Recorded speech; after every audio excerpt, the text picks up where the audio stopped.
It's time for MacBreak Weekly, our annual struggle to find something new to say as we approach the Apple event next week show. But it's always fun because we find lots of things to talk about, including new uses for AirTags, what we're expecting with new AirPods, and a broadcast Emmy for a friend of the show. All that and more coming up next on MacBreak Weekly. Podcasts you love. From people you trust. This is Twit. This is MacBreak Weekly, episode 988, recorded Tuesday, September 2nd, 2025.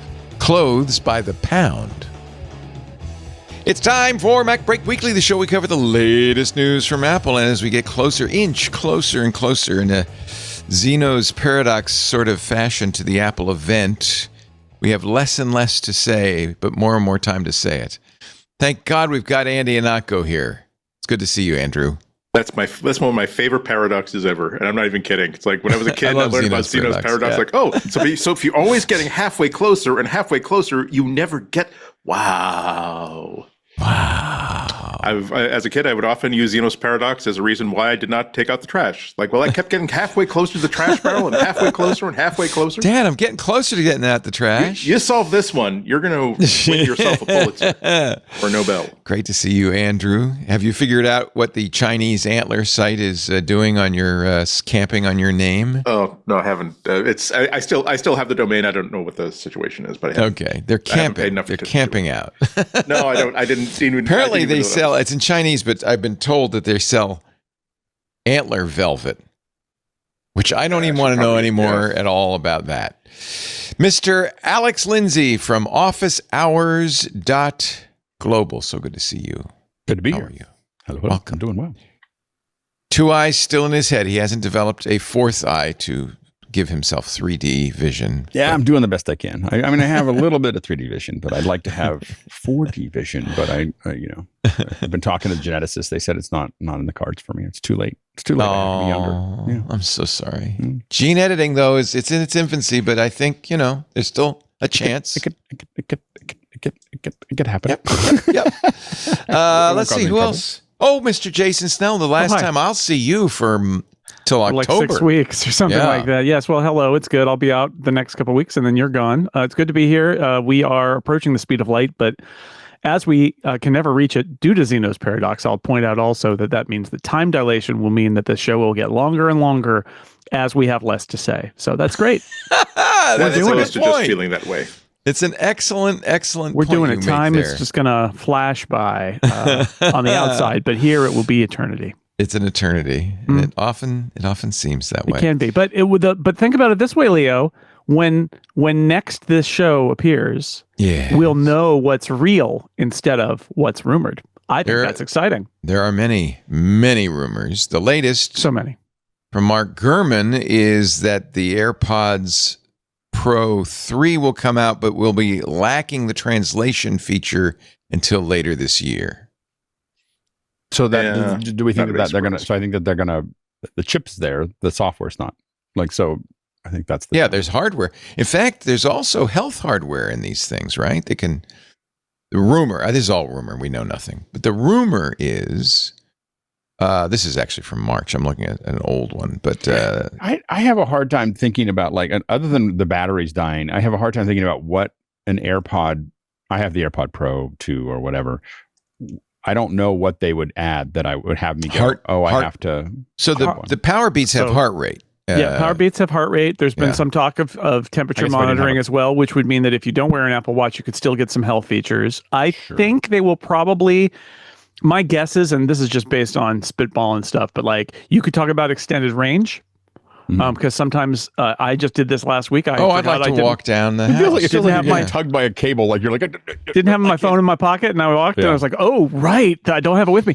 So extended range is a thing they might be able to do. There's audio quality stuff they could do in terms of lossless audio and latency, which there's some of that with the Vision Pro. But and then there's processing. In addition to the sensors, there's other things that they could potentially do with on-device processing. Like, my guess is that they will announce that they are more noise canceling right? Like just like they did where they said that the AirPods were 4x or whatever noise canceling, and I always find it hilarious when they have like a number for noise canceling because it just doesn't seem like a thing that you could measure a number for, but they do, so they must have some measurement for it. But it wouldn't surprise me if that's a thing where they're like, we process it much faster and the noise canceling is much better, or maybe there's a new mode or the adaptive mode works better.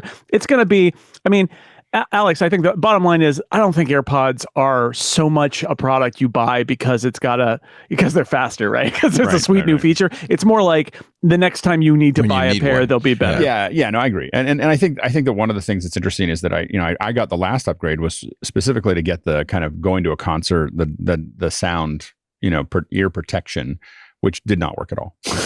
like it was just, it just didn't sound I use good. it at concerts all the time. I just felt like it didn't sound very good. Like I was just like, okay, well, it sounds better than earplugs. Yeah, that's true. What do you wear? I have some pretty good earplugs. I can't think of what the name of them is, but I have some Modix makes them. A number of them make them with like holes in them and filters that say, well, you could, but they've never sounded full frequency to me. Yeah, I mean, and I felt like they were just the AirPods were constantly getting slammed. Like they were bottoming out all the time. Yeah, actually, I have experienced that. Yeah. So the bottoming out was what bothered me. I was like, I'd rather have it all just be quieter than have it be, this kind of grating. Yeah, kind of. So that was and maybe that's just that I was too close to, I was too close to the speakers or whatever. But I think that was my complaint. And so if they made that better, but that feels like a software thing, but maybe they need more chips. So it'd be good. I late have been going to concerts wearing only the AirPods instead of stuffing my ears with cotton. Yeah. And I've been pretty happy, but you're right. I do on the low end, you'll hear sometimes clipping.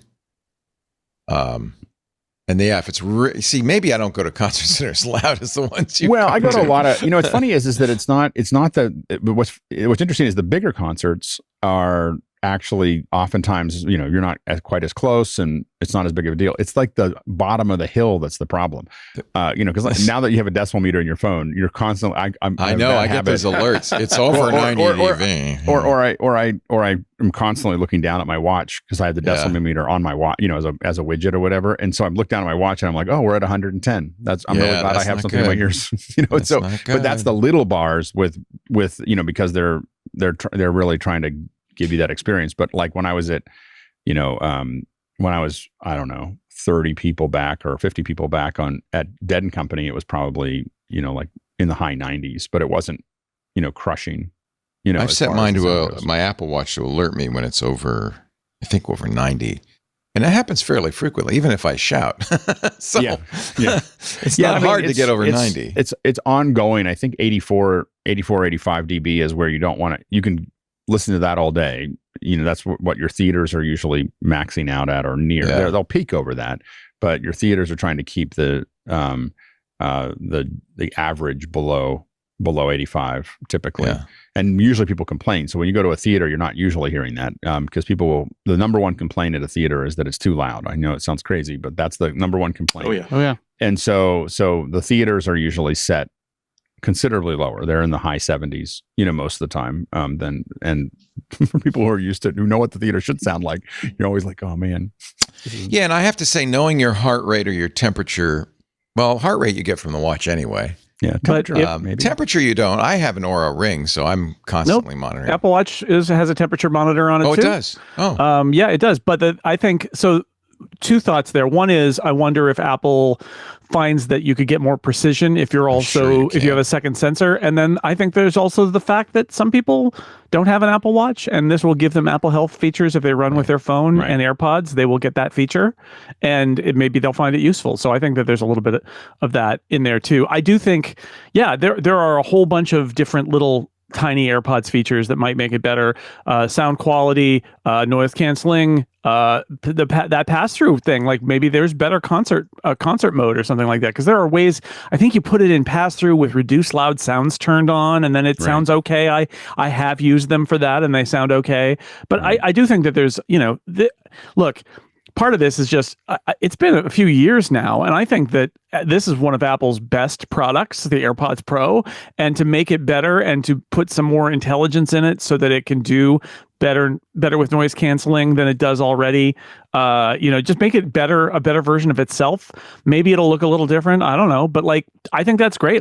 It's actually the product that the iPhone Air I'm excited about, but I am also really, really excited about AirPods Pro because it's just such a great product that I love it so much. And it's not just about like the technological features. It can be vastly improved if they simply say, hey, look, we've also redesigned the fit of how these things nestle into your ear. So those of you who can't wear them because it happens to touch against a piece of cartilage and makes it excruciating after 20 minutes, please come back to the Apple Store and give us another try. Yeah, I mean, I think that it's actually probably the Apple product I use the least because it never fits quite correctly. I have so I've tried the medium and the large, and I can't quite get it to feel like it's going to stay in my ear. And so I do wear them because it's the only one that reacts quickly when I'm talking to my phone. So if I'm trying to lay something up, I use because I typically, if I'm not talking to people, I'm using the UE Fits. If I'm talking to people, I'm using the OpenComm 2s from Shocks. And so those are the two that I use the most. And then when I'm going to interact mostly with Janet, or otherwise known as ChatGPT, then I'm using the Apple ones. So the AirPods, but otherwise I don't use them because I always feel like they're on the verge of falling out of my ear. Yeah. One of the reasons why I'm sticking with wired headphones is because the wired headphones that I have are super, super comfortable. They stay, not only do they stay in as I'm walking or riding my bike, but I can wear them for 2 or 3 hours without really necessarily feeling them. Over the ear headphones are still like the ideal, but every pair of in-ear buds I've tried at some point, there's what is it? The vagus nerve.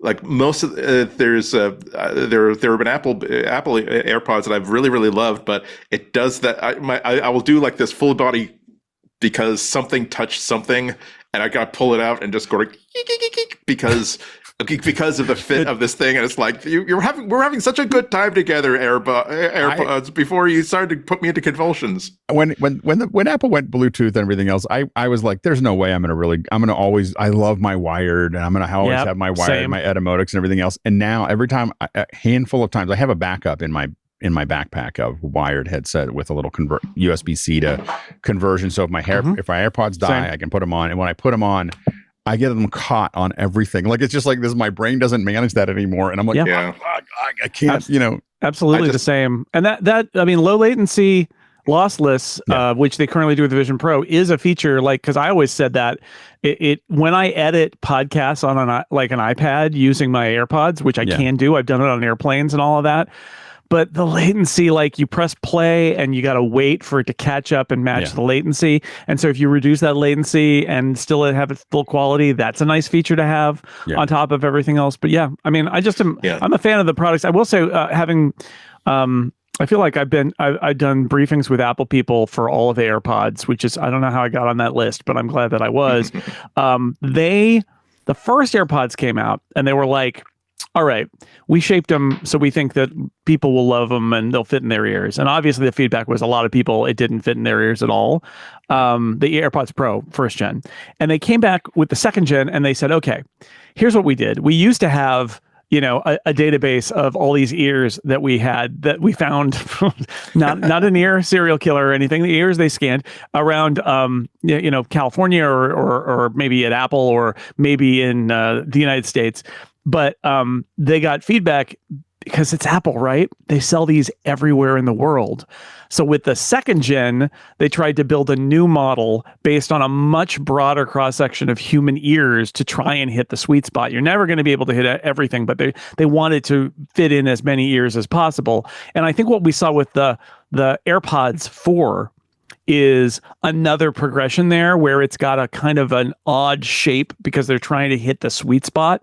So it is something to watch for sure to see if they've taken another crack at the fit of it. Because every time, if the AirPods don't fit your ears, wait for the next AirPods and give it a shot because maybe they will, and then you're the winner. I don't think people understand sometimes when they complain about something not quite working, how much work has gone into getting it to where it is. Not for Apple, but I worked on a project where we were just sampling what it would take to send commands to a device in a room, right? Like that was the thing. And we, to do that, we rented 3 to 4 houses 3 to 4 houses a week for months and different houses, different rooms, different people, different backgrounds, different parts of the country, different humidities, everything, where you're constantly changing all these things. And there was like this list of words to say that you needed to say to see how the device was going to hear it through all the echoing and everything else. But I think sometimes when we talk about this, I'm always conscious to like how much work it takes to get even to where we are now of the kind of testing, because I'm sure that whatever Apple did was more than what I'm talking about. And it just takes so much for these to, it's kind of a magical thing that any of this works at all. Yeah. And that's deep respect for people who have to develop products that have to be put out in front of an audience, because consumer audience. Exactly. So and hard. as writers, like we're all familiar with that kind of hell. But the hellacious things about it is that like it doesn't, to the consumer, it doesn't have to be relevant. It's just that, wow, why do these keep cutting out? And if you're going to go on like Reddit or something and say, oh my God, hey Apple, here's a suggestion. How about you test these earbuds before you start something? That's not proper. You roll your eyes. People stop listening to you. But you start saying that, you're like, okay. But nonetheless, it's like there are people like me that like I do have Bluetooth earbuds. I like them for like the times that I want to use them, but for my day-to-day, hey, I'm going to be walking home from the library, or hey, I'm going to be running errands, it's like I can't deal with not necessarily knowing if these earbuds are completely charged up or not. I can't really deal with the idea of, am I going to have these comfortably in my ear all for 2 or 3 hours? I can't deal with the idea of when I'm not using them. Like I love the fact that like when I'm at the market, I just simply like pull out one earbud and drop it, and the other one stays in, and then to have my conversation with the clerk, and then when I leave, I pick it back up again and put it up there. I have never figured out if someone can. I would love to see like a compilation video of everyone showing me what do you do when you have to have a conversation with somebody for like just like a minute or two, like a transaction. Do you pull it out and hold this like waxy globby thing like in your hand for the duration? Do you leave it in and risk that you're not going to be able to hear things quite so well? Do you put it inside the case? Like I have never been able to find a solution to that. I have to admit, that's one of the reasons that I love the open comm so much, is that it's open to ear. I can hear someone talking. I don't have to do anything to be able to hear them. And when you put the arm forward, you're talking to someone. When you put it back, it mutes it, but it also, I think people just are much nicer to me. I think that they think that that's some kind of assistive device. Yeah. Like as a cotton top that I am, I think that I get better service. Yeah. That reminds me of one other thing, that I like the fact that when I can't hear somebody because I've got my earbuds in, there is this big white flag dangling in front of me that says, oh, by the way, you're going to have to like give me a second to unplug, as opposed to you've just told me something really important and you're starting to walk away while I'm desperately scrabbling. I had to pull something out.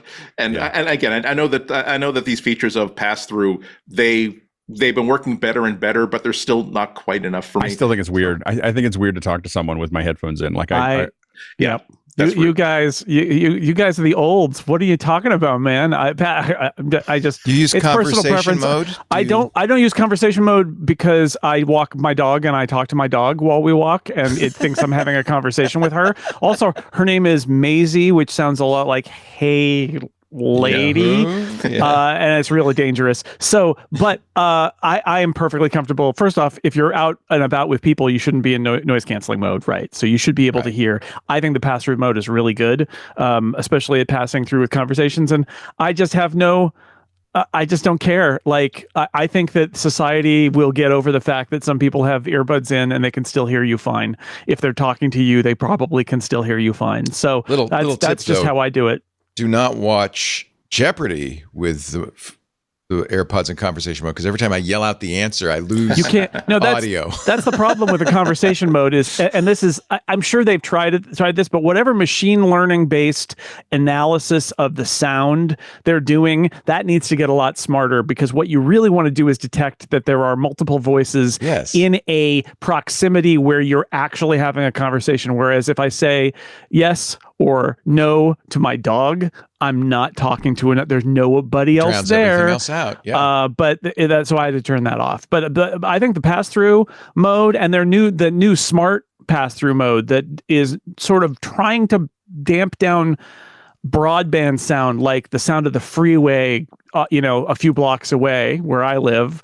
That just goes away, but the detail sounds of cars passing by and the dog barking and stuff like that, I can still hear. It's pretty great. Like that whatever analysis they're doing there, that millisecond by millisecond noise cancellation of like only the kind of really heavy stuff is really great. It's not full on noise canceling, but I wouldn't go out in the world and like walk down streets with full on noise canceling on because I don't have a death wish. Ask a dumb question. Do it. Is there any way, so like I'm looking at my phone right now, my AirPods are in the other room. Is there any way I can change the setting on them without actually going and pairing, No, because Apple in all its wisdom has decided that all AirPod settings are in the Bluetooth menu under AirPods when your AirPods are connected. So you can only change the settings for stuff you're currently connected to. Yeah. Yeah.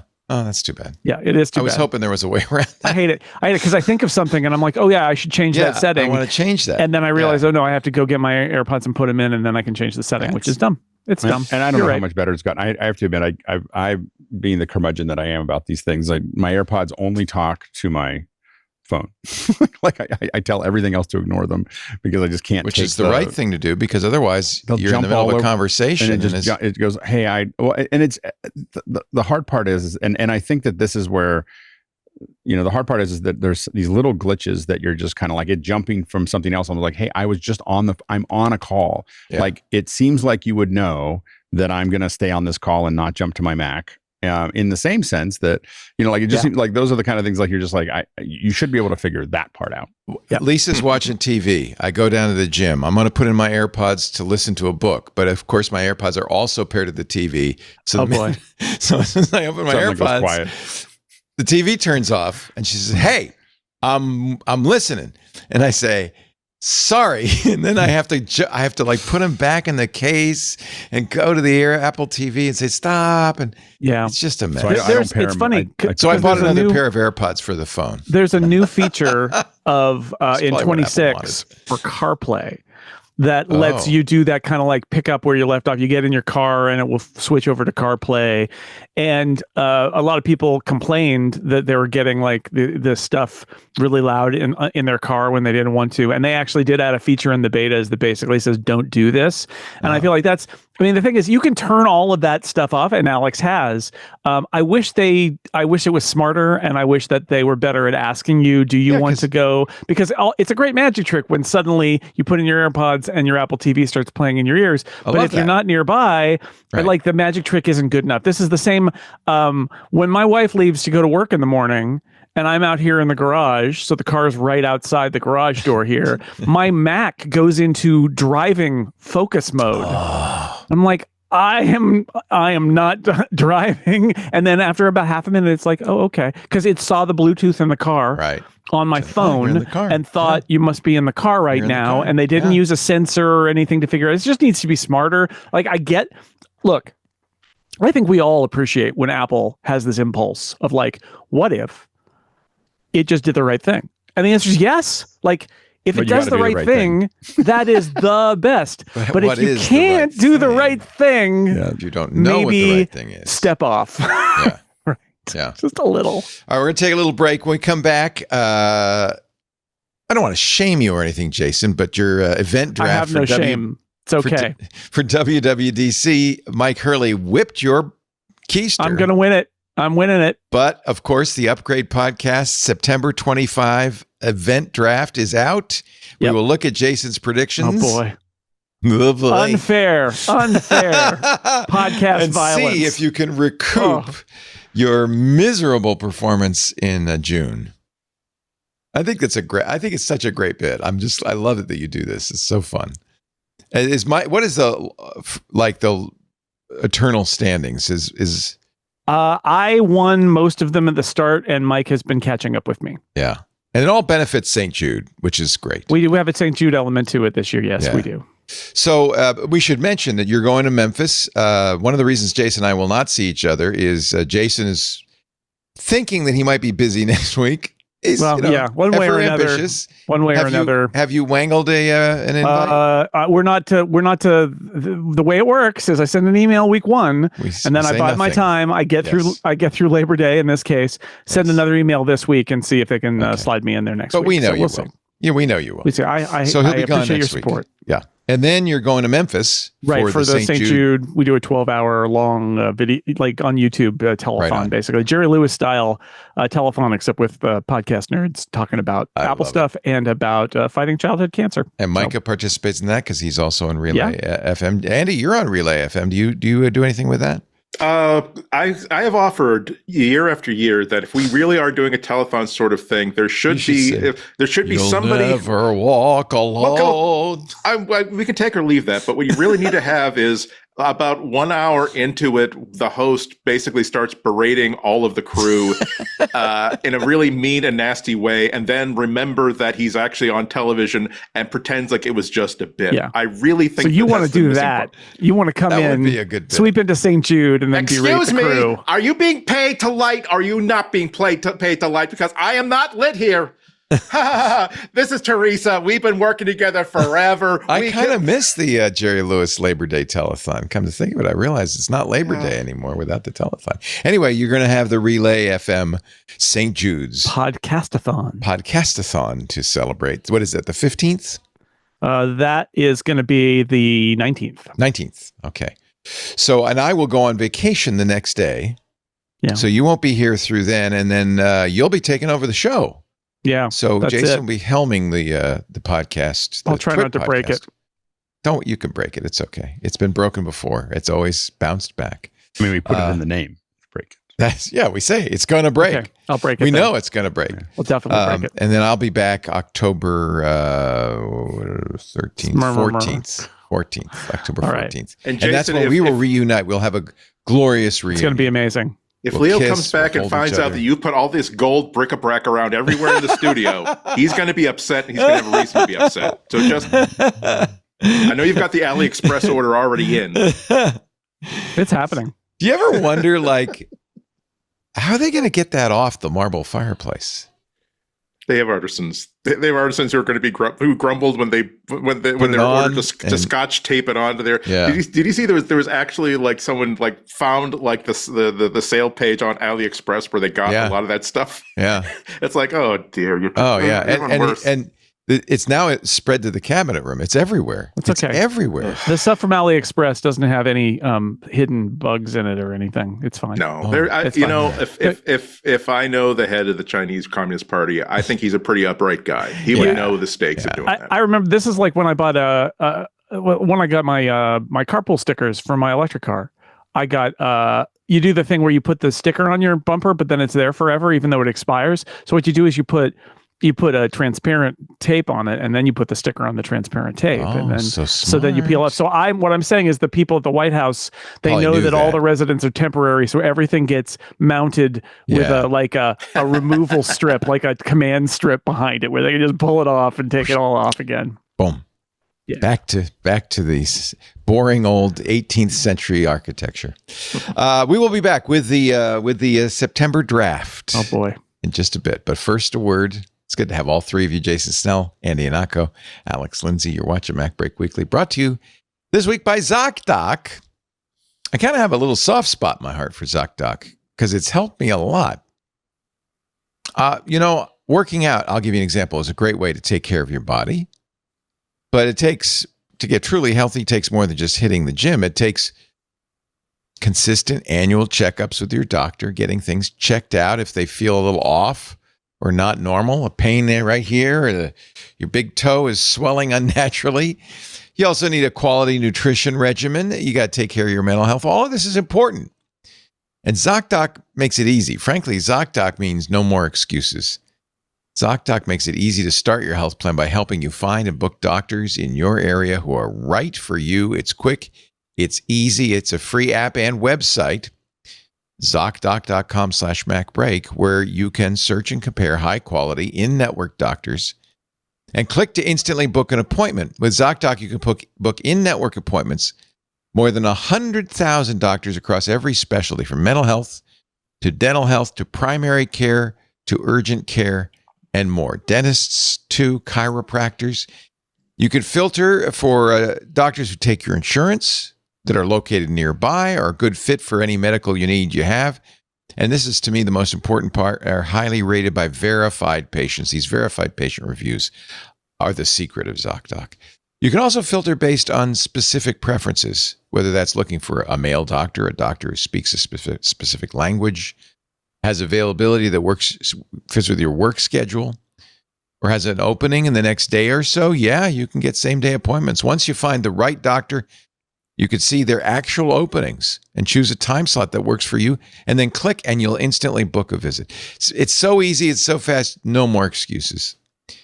Appointments made through ZocDoc happen typically within 24 to 72 hours of booking. That's fast. In fact, more often than not, you can get same-day appointments. I use this, and you should too. Stop putting off those doctor's appointments and go to ZocDoc.com/MacBreak to find and instantly book a top-rated doctor today. That's ZocDoc.com/MacBreak. ZocDoc.com/MacBreak. We thank them so much for their support. Use the website first so they know you saw it, okay? And then you can download the app if you want. Thank you, ZocDoc. Thank you. All right. I'm stealing some thunder from the Upgrade podcast. You should listen to Upgrade 579. Yeah, that's fine. You can do it. I like it. You and Mike Hurley get together every event and you predict what's going to happen. Yeah. Yep. Do you want to particularly pick any predictions of yours that you're particularly proud of? I think, we do this every time. Like, I think I did 10 for 10. I think I'm perfect. I find it funny that anybody would think otherwise, because you got to be confident in your picks. And I actually am pretty much. This is, I feel like I was sneaky in a sense and picked some things that are very boring and extremely likely to happen. Yeah. That's smart. Under the guise of entertainment, which is probably, I should have made more interesting choices than I did. But so like I picked that we're going to see the C modem chip in another phone, because I think that that iPhone Air, all the rumors are it's going to have the C1 modem in it that we already saw in the 16E. There are a lot of rumors out there about a replacement for FineWoven called TechWoven that Apple is once again going to try to make a non-leather premium case material happen, and we'll see how that goes. But if it exists, I get that point. I think the iPhone Air, and this is in line with a lot of the reports, is going to be the thinnest iPhone ever, but it's not going to be as thin as the iPad Pro. I think it's not going to be able to get down to that level of thinness. And the other phone rumor that I think is probably reasonable is that they're going to shift the Apple logo down a little bit so that it's optically centered, because they're going to have that big bar on the top. And so rather than having the Apple logo centered in the whole phone stack, they'll have it centered in the space beneath the bar. And so to make it clear here, Mike doesn't just say, no, it's not. No, it's not. That's not how this works. He has a prediction in the same category. Yes, we have a list of things that are not obvious, that are not like guaranteed. Like an iPhone Air will be announced, is like it's going to happen. We're pretty confident we don't about know what that. The name will be. But if it's like if we think that it's debatable, we'll put it on a list, and then we just alternate and pick from it, and we do 10 picks, and we figure that. So I'm excited about the Ultra 3, the new Apple Watch. Yeah, I think so too. We ended up doing a lot of in our Apple Watch pick category about that. I think one of the rumors is it'll do the satellite connection, which if any Apple Watch should get that, the Ultra should get that. If you're out and about and having no connectivity, that your Ultra can let you send a message or a location or call for help is a good idea. It didn't get updated last year except for a color, so it'll probably pick up a new processor as well. I have the Ultra too, and that's going to be my question. Do I want to upgrade this? The bigger screen might do it for me. Maybe. I don't think it's going to be a lot bigger, but I do think it's going to be bigger. Yeah. Again, it's one of those things that I think, I'm not sure if people with an Ultra 2 need an Ultra 3 even after 2 years. The cycle of updates for Apple Watches is probably longer than that, but we'll see. If you're somebody who I wear this every day. There's not a scratch on the sapphire crystal. It's really robust. The titanium case it looks brand new. I think that there are some people out there, if they truly add that satellite feature, there are people out there are going to be like, oh, well, sold. If you hike a lot, if you would use a stopwatch or something. I know that like the iPhones have been doing that and can still do that. And that's true. But again, one of the ideas with the Ultra, maybe you're somewhere where you don't have your phone with you and you're out, but you're in the outer reaches and you're out of satellite service. Having that extra level, that extra layer there, I think it's a potentially really nice feature. I do have to say, in the 2 years I've had this, it has not once switched over to tell me what depth of water I'm in. So, damn. Go deeper. Or just go in the water might be the first step. Anyway, it all begins with the first step. Go in the deep love end. This watch. Yeah. And I'm going to add a prediction, because one of the things they do with the Ultra, it's a silly thing to get people to buy it, is they have unique watch faces. We've talked before about the fact that they don't let you customize the watch faces. I like the modular watch face that's unique. I wouldn't be surprised if they add some unique watch faces for there usually are new. We didn't pick that. It was one of our pickable items and we didn't pick it, but I almost picked it. I picked it. Because it's a really good one, which is there's usually a watch face that they introduce with the new hardware, even though they could have introduced it with the WatchOS update, and it may still work with the older watches, but whatever reason, there are things that they hold back because it helps them make a splash at the iPhone event, so they do it. They understand how tied we are to appearances. Yeah. Well, and so it goes both ways with Apple events. There are the things they hold back that are just features, but they bulk up the weight of the hardware announcement to say it does this thing and it's a new thing. So they do that. And then there's also the restatement of features that aren't new as if they're new. And I suspect one of Mike's predictions was improved AirPods audio quality as a microphone is mentioned. Now they've got new firmware that's in beta. We were talking about it in the Discord where Apple's going to make claims that like you can talk on your AirPods on a podcast and it's going to sound pristine like you're in a studio, which I really doubt. But they say it's going to get a lot better. And that would be great. Better audio quality on as a microphone on AirPods would be a winner. But they talked about that and they've been beta testing it. And yet I think that this is a good choice because I think that perhaps there are going to be some hardware improvements in AirPods Pro 3, but also it's just a good time again to boast about the fact that this fall all microphones in AirPods will get better or whatever. So that's their other trick is like it's not new, but they're going to still use it as a way to sell you a new product. The thing that'd be really interesting is if they, Sennheiser makes these headphones that you put in that are these Ambio headphones that do binaural recording.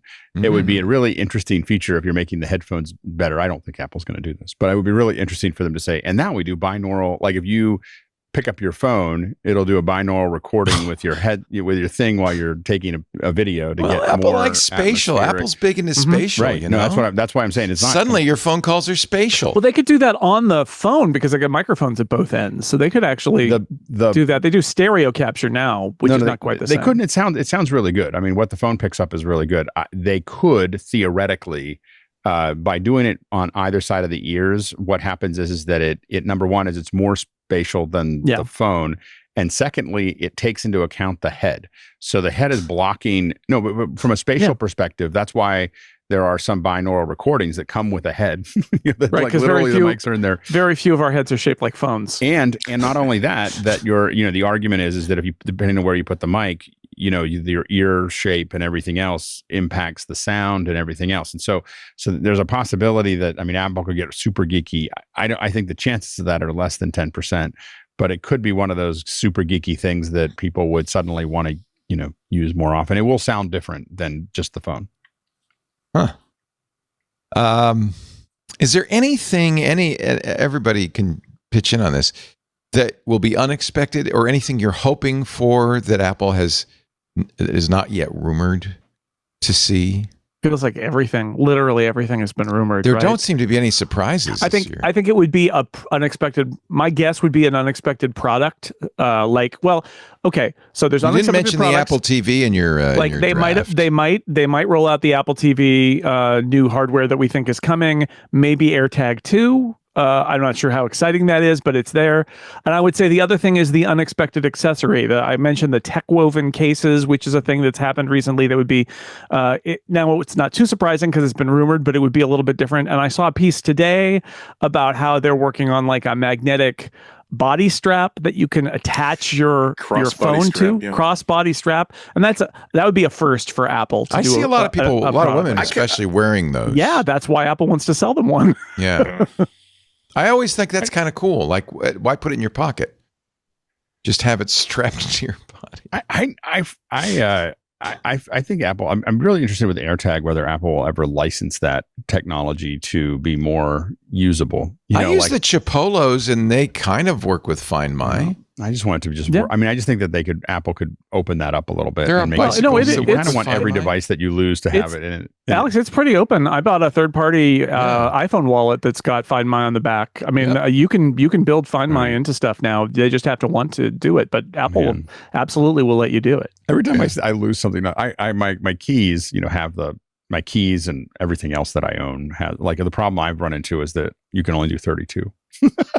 So I have 32 trackers on because different bags, different things, all and so I had to take a tracker away or figure out what happened, but I have a lot I have one in my bag. I have that Plod Note, that recording AI recorder, that's got Find My on it, and I have a wallet, a third-party wallet card that has died. But I mean, I think I find mine a lot of stuff. I've gotten into the habit now. If I FedEx something that I care about, I put an envelope. I have an envelope that is self-addressed, stamped envelope with the AirTag in it, and I just throw it into the bag. Oh, that's smart. And I just throw it into the bag, and when it gets to the place, it just says, "Please put this back in the mail." Yeah. so I've got a couple of those too, so that you just, when you're sending something out that matters, because all my cases have it. Like every suitcase, bag, whatever has it, so I always know where all my bags. I had a bag go errant on a flight, and I was like, well, I'm in I'm in one place and it's in Charlotte, but I imagine I'll get there soon. Yeah, I love that airlines have actually stopped kind of realizing they can no longer pretend that when they're on the line with customer service and says, well, you're no worries, your bag is on its way to Memphis, and they say, no, it's not. The AirTag says it's in San Francisco. I had FedEx tell me that my bags, I had 9 bags, and they all have the trackers in them, 9 cases. These Pelican cases, and they said that they hadn't arrived in LA, and I was like, they're not only in LA, they are in the northeast corner of your building. Like I was like, wow. And I sent them a little picture. I was talking to guys, they're all clustered. I can see this little cluster of AirTags all sitting there. So, well, you could ask a West Hollywood man on Friday. He urged air travelers to put AirTags in their suitcase. Daniel Scott, after a long flight from Salt Lake City, all he wanted to do was pick up this is from Channel 4 Los Angeles. All he wanted to do was pick up his suitcase from luggage claim and return home, but no one was able to locate his bag. He checked his phone, saw the Apple AirTag, said it was moving toward the rideshare lot and leaving the airport. He said, I immediately started sprinting to the Uber lot. Once I got to the Uber lot, I saw it was continuing to move. It had reached across the street. He followed it all the way to an abandoned, boarded-up building near Sepulveda Boulevard and 98th Street. Oh, my gosh. He called the cops, and when the officers arrived, they used their flashlight to shine light inside the abandoned building. And then when the guys came to the window, officers lined them up in the window. Yeah. I saw the guy wearing my clothes. This is the best part of this story. My shoes. Yeah. My shirt, my pants. These guys just needed clothes. Now you can keep it. The police detained several people once they cleared the building. He went inside to look for his suitcase. He found his luggage sliced up. Yeah. With his clothes scattered in multiple rooms. He got 90% of them back. I think you might want to wash them, Scott, before you put those on. I gotta admire the moxie of a thief who steals clothes and then immediately puts them on. What? I think he needed the clothes. Well, I think maybe he had a job interview. How long is it going to? I think he didn't think that anyone's going to react that fast. Usually you're going to talk. He probably was going to be out of there in the next 20 minutes. It's never to be seen again. There is video if you want. If you want to watch it, Channel 4, NBC, Los I, Angeles. I have these moments. I don't know if anybody else feels this way, but like I'm coming back from a trip usually, and I've got my suitcase with me, and I had that moment of thought, which is like, I wonder what would happen if somebody stole my suitcase. I'm like, it's just my smelly, dirty clothes. They don't want it. It turns out maybe they do. Yeah. Maybe they want my smelly. They're going to wear my smelly underpants. If they were wearing his underwear. I don't know. It's only one wash from being totally useful. That's and a lot of times, especially if you have bags I try to do things with my bags that are original so that, like big weird pieces of tape so that people don't think that they're. Of course. Generic. I use stickers. We had one where I don't remember what the case was, but it was like a Toomey case or whatever. And we suddenly realized that it wasn't we were landing in Tel Aviv, and someone was on their way to another Israeli city when we were able to figure out who it was. I've never lost. Someone just brought it by accident. I've never ever lost luggage. I don't, knock on wood, but I've lost very little. I will say that it's not that I've never lost luggage. I just haven't lost it that often. And you have valuable stuff in your. Well, I try not to. I do the best I can. Like when we ship kits, yeah, absolutely. I mean, we have taken, and then you very carefully decide what you're going to check and where you're going. It's not. So we, send things over, and we do little things like it's complete. Those little locks that they sell you are completely useless because there was an article in Washington. The Washington Post did an article about security years ago, a decade ago, and the security guard let them take a picture of the keys. The keys are one dimensional. They're just outlines. And so once they took the picture, it was like, well, none of those locks matter. So you just zip tie everything. But what we do is we zip tie them with fluorescent colors. Because TSA only has clear, and so if they'll replace it with a clear. They'll replace it, but they'll replace it with a clear one. Then we always know whether TSA's. We know which bag. They're supposed to put a little card in there, though. They do. We just want to make sure, like from the outside, we know which ones to open quickly. Like when they arrive, we know. Because you want to see if everything's in there. Everything. It's not so much where we're stealing things. Typically, TSA puts things back in a way that. Never right. Yeah, that's broken. Throw it back. And so we had to. In fact, John Ashley was part of some of those conversations of how to pack things. I remember vividly that we had different screens. Yep. Yeah, screens come back broken. Those are the number one thing. But yeah, we would. But the other great thing about Pelican cases is you don't have to look up. You can be sitting there on your phone and you just hear this big clunk clunk wherever you are, and you're my cases are arriving. So I have a Pelican case I use just for like my carry-on. Because partly because like even if I can't overstuff it and make it so that it doesn't fit in the overhead anymore. It's a hard shell, yeah. And secondly, it gives me a place to sit when there's no place to sit. Yep. And thirdly, because if I do like get trapped, all the overheads are full, you're gonna have to check that bag. I'm not going to be quite as terrified of the things inside the bag getting absolutely destroyed as I would if I said, you know what, I can just put this inside my carry-on. I don't have to. Oh no, this is going to get this bottle. This beautiful ceramic duck is going to be absolutely destroyed because I did not plan for this to go through baggage. So AirTags have been kind of on sale over this holiday weekend. Should people get them, or should they wait for the AirTag 2? It's only going to be a couple dollars. I'd wait to see if there's an AirTag 2. I mean, unless you gotta have them, you should wait. Yeah. And I'm hoping to get better range. I mean, one of the problems is the AirTag is kind of like, there's two things that bother me. Is number one is that it's like you keep moving around. I don't see anything. And you have to get within 20 feet of it before it really starts or 15 feet before it starts giving you some direction. It feels like with all the other devices, it should be able to have a better idea of where you are.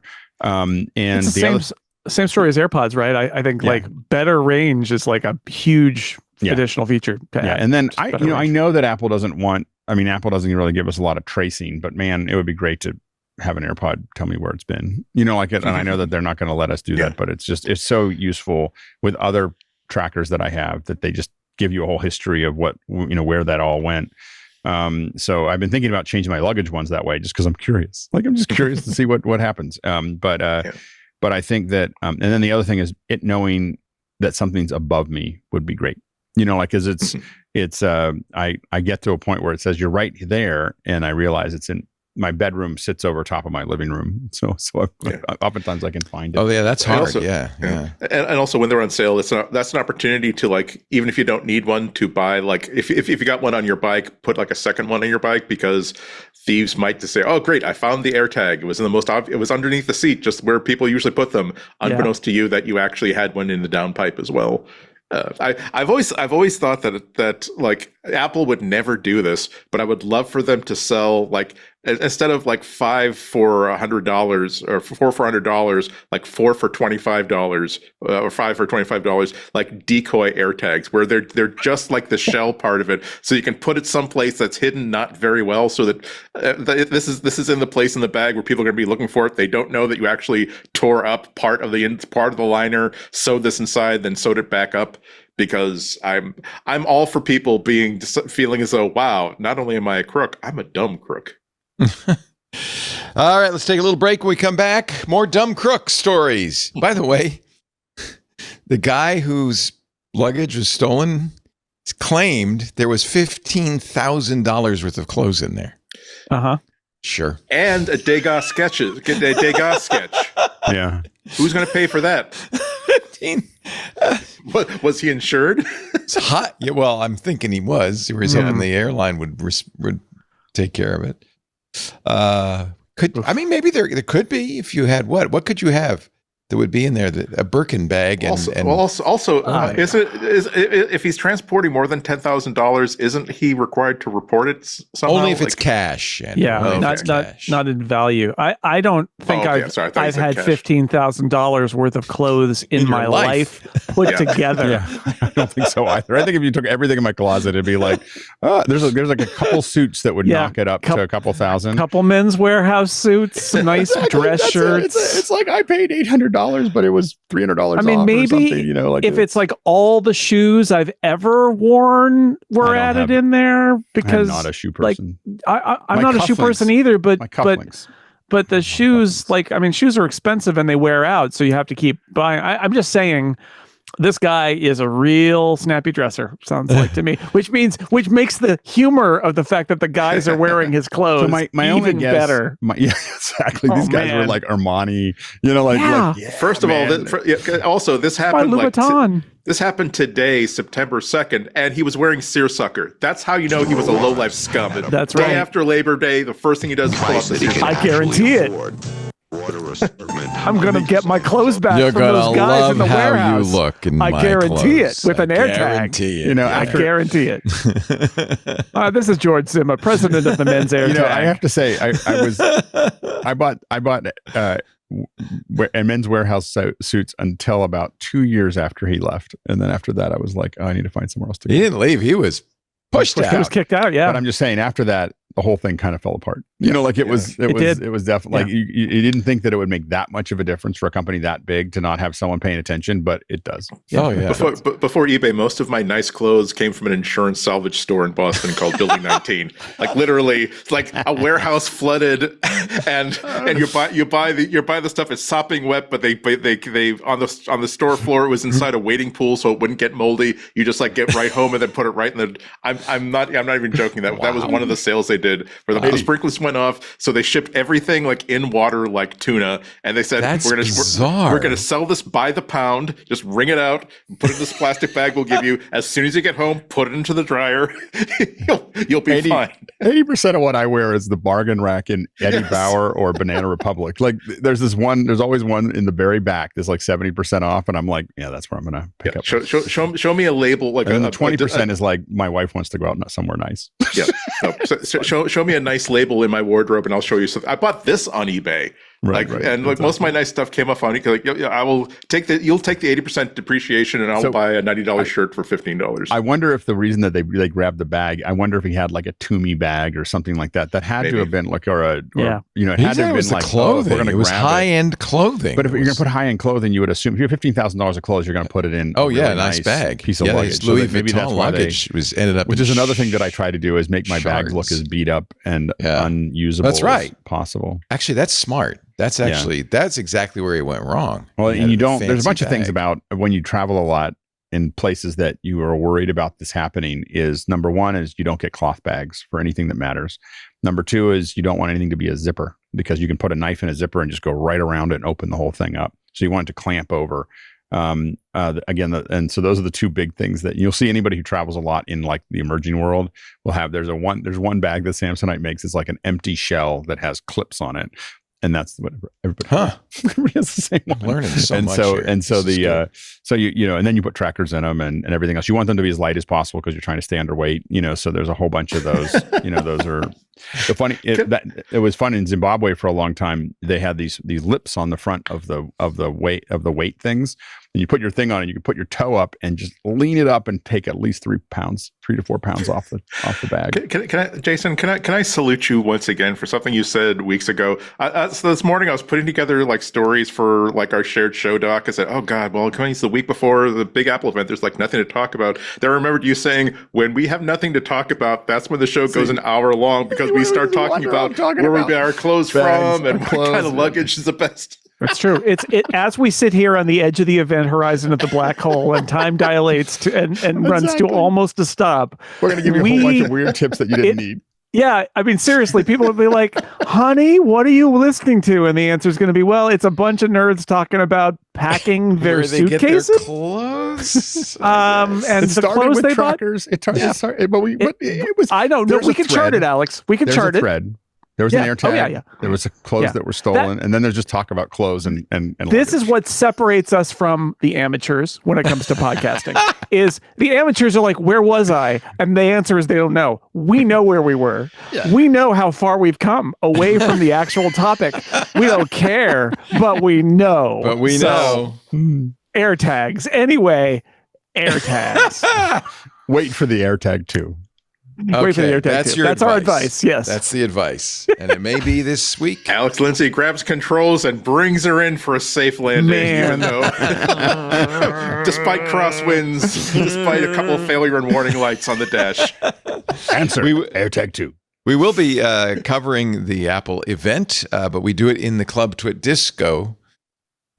You should have a disco. That would be a disco. amazing. Come to think of it. But it's a Discord. Every new high, So every new release, you have like. I mean, Leo, you need that. All right, we're getting the. It's too You bad got we disco. left the disco ball back in the they're not that studio. expensive. They're not that TWIT. expensive. It was fun to chat at the You can have it. TWIT. WIT. Anyway, if you want to watch the event, watch it with Micah and me. That will be next Tuesday, In the 10 disco. a.m. Pacific. In the disco. In the disco. And then immediately after MacBreak Weekly, Michael will stick around. Jason's probably not going to be here. We think he's going to be at the other place, The other place? under the rainbow. Not at the over disco. rainbow. Not invited to the disco. Not the disco. Well, you're always invited, but you never. I just never come. Are you to the allowed to disco. stream from that space? Let me make a suggestion that you not. ask. No. I didn't know. No, we just watch. Having look, done no. that once, People do, like, after the show is over, people do like FaceTime and stuff like that. I Yeah. think I did that one time, but it's just really kind of unpleasant because you can't hear anything and they can't hear anything, and it's not. There's that a great. famous incident where Becky Worley was representing us at an Apple event. She was streaming the new iPhone, and Steve Jobs walked in, and she started to interview him in the live stream. I'm sitting here watching this, and then asks him, "When are you going to open FaceTime?" And like they slapped the phone out of her Get hand. out. It was over. But so yeah, you can do it. I just don't recommend it, I guess would be my. It might be your last, but again, I'm still in Apple jail for how many years has it been? 14 years. It's a very different scenario. There's You know so what the many funny thing is? influencers and stuff that there's lots of video recording and even some live streaming happening. I would say if you live streamed when Tim Cook was down in the hands-on area, you would get beaten up. But if you're outside afterward, I've done a podcast. I've done a podcast from sitting outside the Steve Jobs Theater. It's fine. No, I remember the moment though. I was watching that. Well, I was in that show where Leo was broadcasting from his laptop. He had turned it around and Skype was on and everything else. And I knew the moment Leo would never be back. I mean, literally, Steve looked at me. Steve looked at him, and there was like this stink eye that Steve had, like just for a moment. It was like this weird little. You saw this little flicker in Steve's face, and I was like, "Oh, Leo's screwed." It's actually captured on on the video. It was like, but I'm sitting here like a moron on my laptop. Alex had like the still store of the Chiron ready to go like a half a second later. Someone telestrator arrow. That was someone the who's received original that iPad announcement. As someone who's received that stink eye and spent a lot of time in the I'm still in jail. The penalty box. I'm I was posthumous like, jail. I've seen that before. I know what that means. It's all right. I really don't mind. I think what I've heard is that this year especially, Apple is trying to get more influencers, obviously, and iPhone event especially for influencers. And it does kind of make sense, right? Because influencers are going to say, "Hey, everybody, here's the new iPhone! Wow!" And they've got really thousands to be there. and not thousands. Yeah, and even people with not particularly huge audiences, but I mean, what they do give is a largely uncritical reflection of whatever gets announced. And let's make no mistake, Apple is marketing. This is a marketing event. It's a PR event. The journalists being there is not, I mean, like there's a percent of efficiency that they get out of that coverage.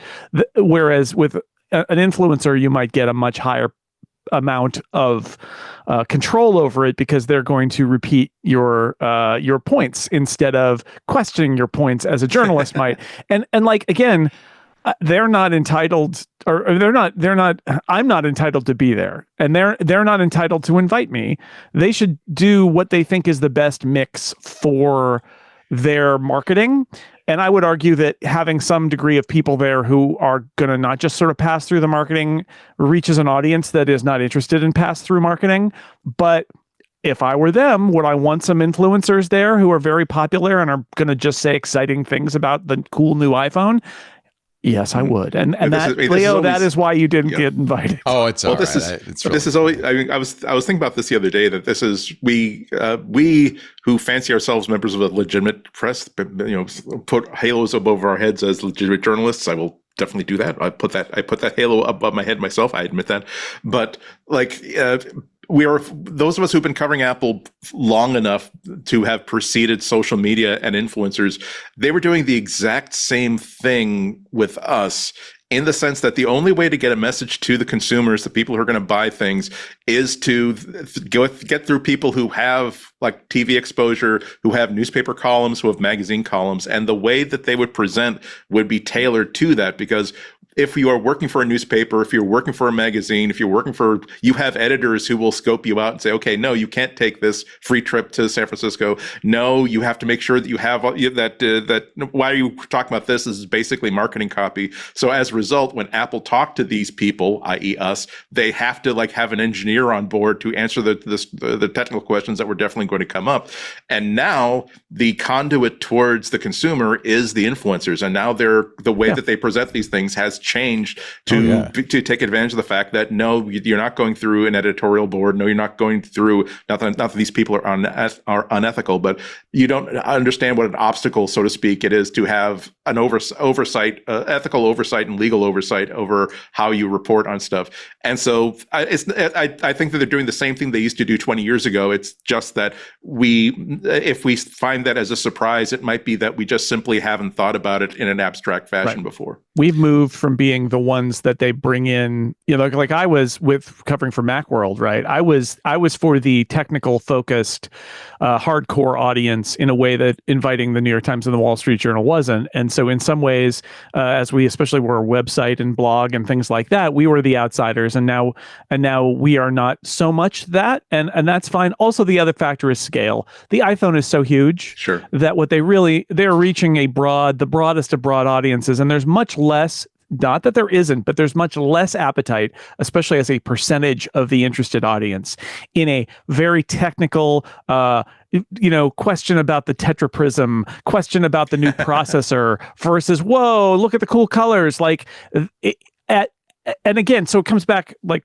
I've said this before. A senior PR person at Apple once told me my job is sales, and like I appreciate that she was that forthcoming really about honest. it. Yeah. Like my job is sales, and I mean we had been dealing with each other for so long at that point that it was like she was cool with it and I was cool with it. But like we understood each other. But the point is that's what they're doing, and so you just kind of have to understand every move they make. There are product launches where the presence of the technical press is more important than the iPhone event, right? Like they will be your best friend when they're talking about Pro Mac, like a MacBook Pro. Where they want to boast about the prowess of Apple Silicon. It helps to have technical people there to say, yes, look how like the influencers can't be as impressed by Apple Silicon as the tech people can, and that's good for Apple's PR. So it's just how you view it, from event to event. I'll point out, like I have great access to the iPhone 16e when that came out. They were like, Jason, or when they did that yellow phone in the spring that one year, and they're like, Jason, we want to sell you a yellow phone, which I did the live stream where I compared it to other yellow objects, one of my favorite videos I've ever made, because that's like a low attention time. And they're like, please, somebody write about this product. The iPhone is the new main iPhone event is the opposite of that. It is the broadest possible. And so it's not, I mean, that's why they're trying to reach different, and it's worldwide in a way that the interest is so worldwide that's why you have these people from all over the world coming to do TV and videos and stuff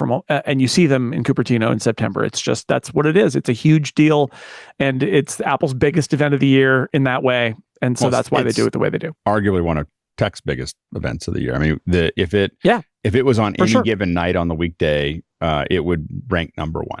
Like, if it was like on broadcast, the ratings would be number one, like by a long shot. Really? You think so?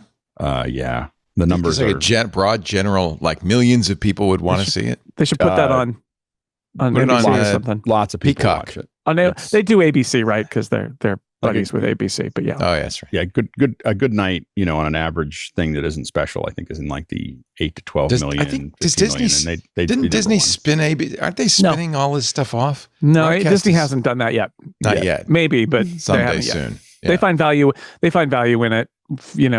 I think that's a totally other conversation, but I think they find some value in it, especially with the sports from ESPN on broadcast.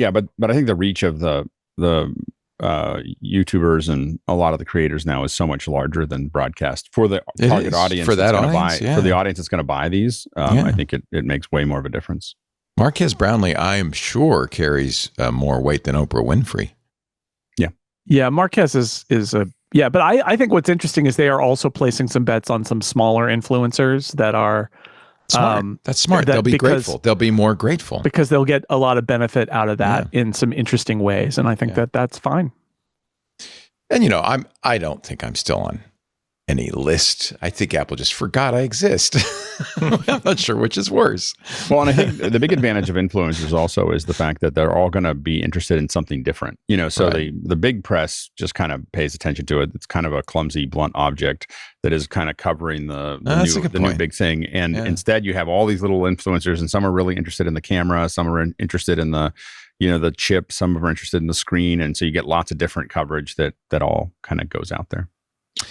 More to come as we stall, kind of like Walter Cronkite at a Gemini launch, just waiting for something to happen. It'll be a week. We will cover it live, and that'll push MacBreak Weekly back a little bit, but it'll just be one continuous, thing, basically, starting at 10 a.m. Pacific next Tuesday.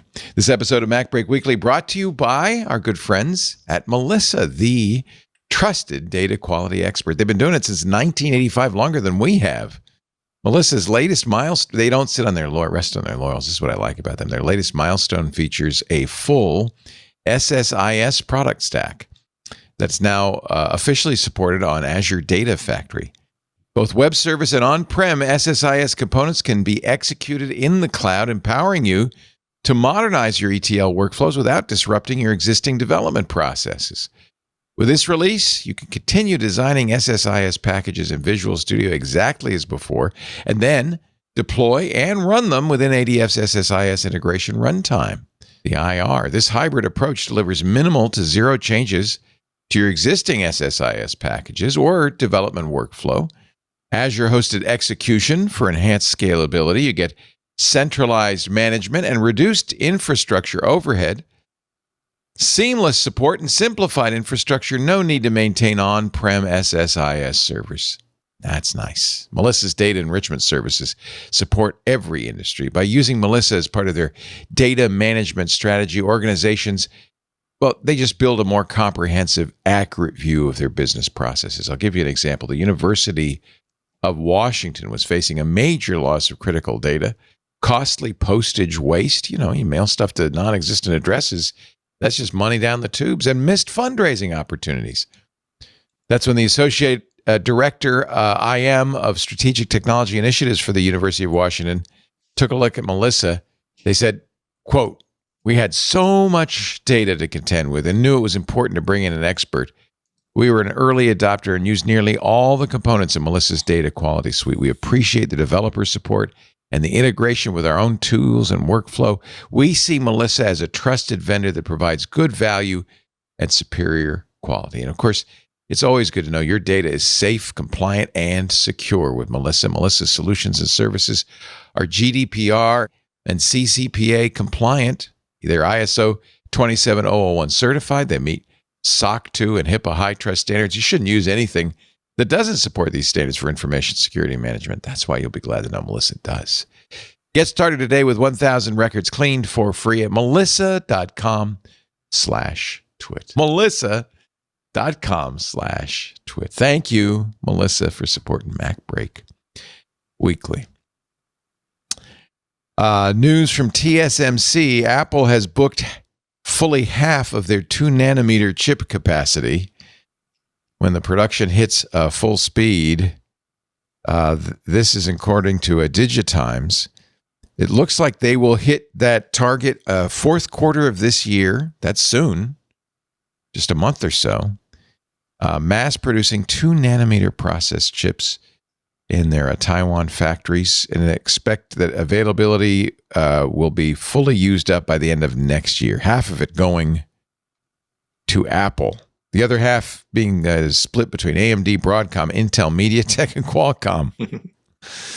Wow. When you're this big, it's pretty amazing. Qualcomm is the second biggest client, but Apple's got half of it. I don't know what chips we're going to see in that 2-nanometer process. Ming-Chi Kuo says he thinks 2026's iPhone, not next year's, but the year after, the 20th anniversary.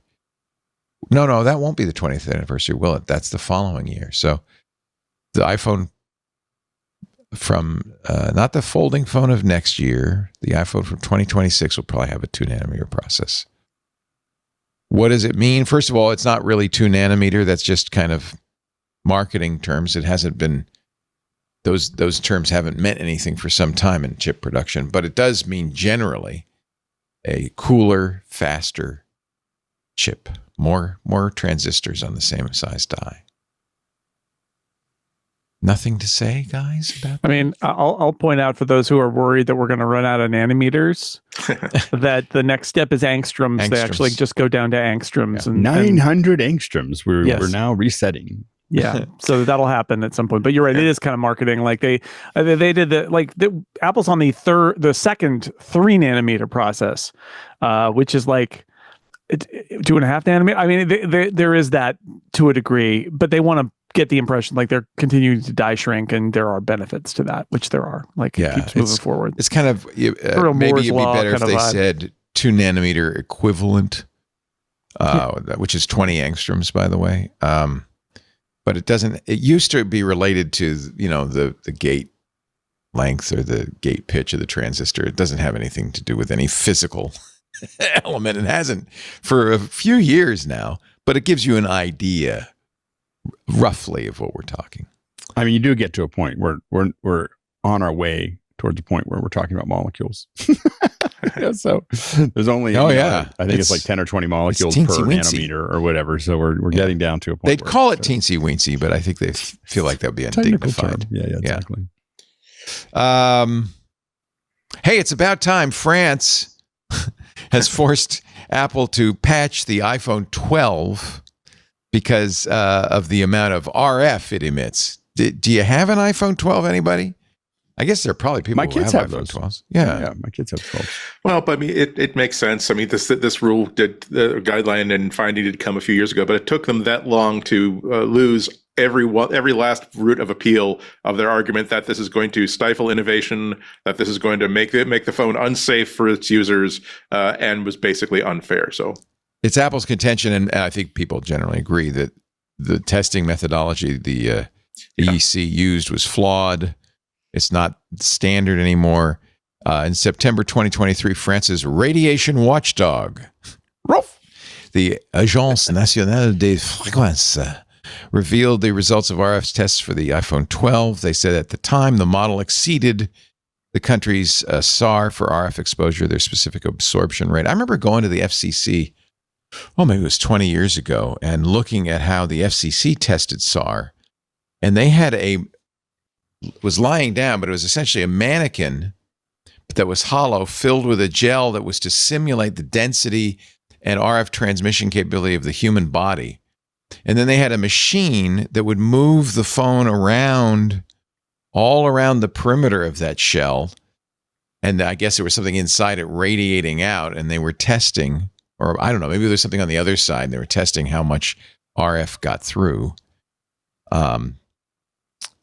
It actually isn't the same process that France uses, the watchdog uses. So, the World Health Organization has said, and it bears repeating, there is no convincing scientific evidence that the RF coming from these devices can cause adverse health effects. It's non-ionizing radiation.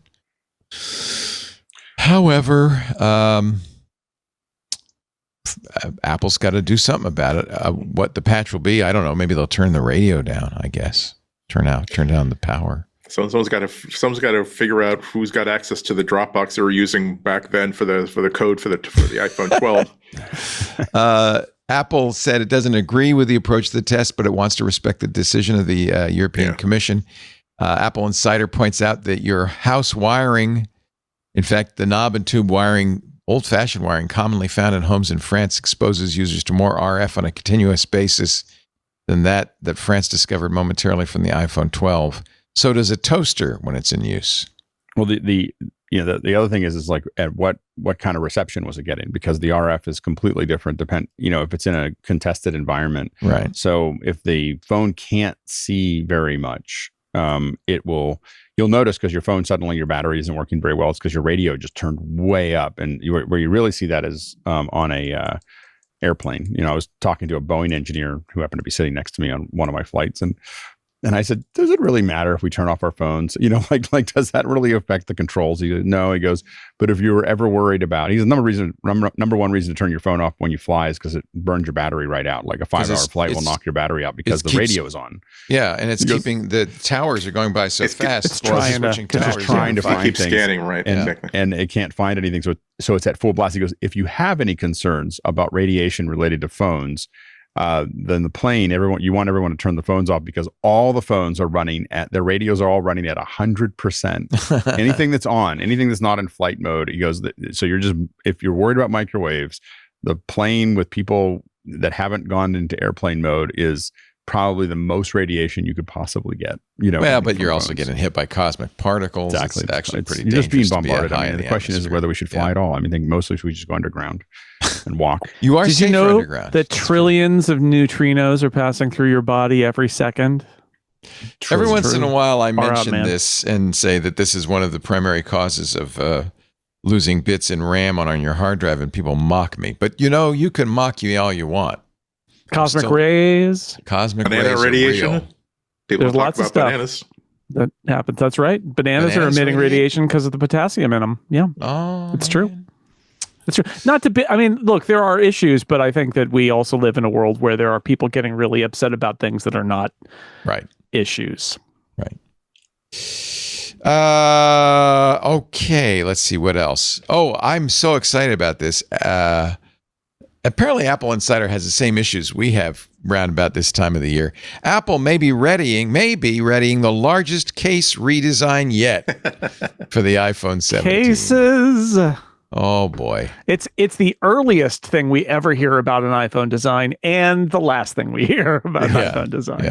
Yeah. Cases. It's got a big camera bump in the renders, right? The rumored renders. A little camera bar at the top so that it'll be, it's not quite a wedge shape, but it'll be like all the way across, so it won't necessarily jiggle so much. When so you lay do it we down know on the anything table. about this so-called tech woven case that they're replacing the FineWoven with? I read a story about it. Like it's another synthetic material that is woven that they want to create kind of like a fabric-like feel, but have it be more rugged than, because the FineWoven, like, it got battered and it would get shiny with use, and it ended up just not wearing well and not being a very nice material that they were trying to use to replace leather.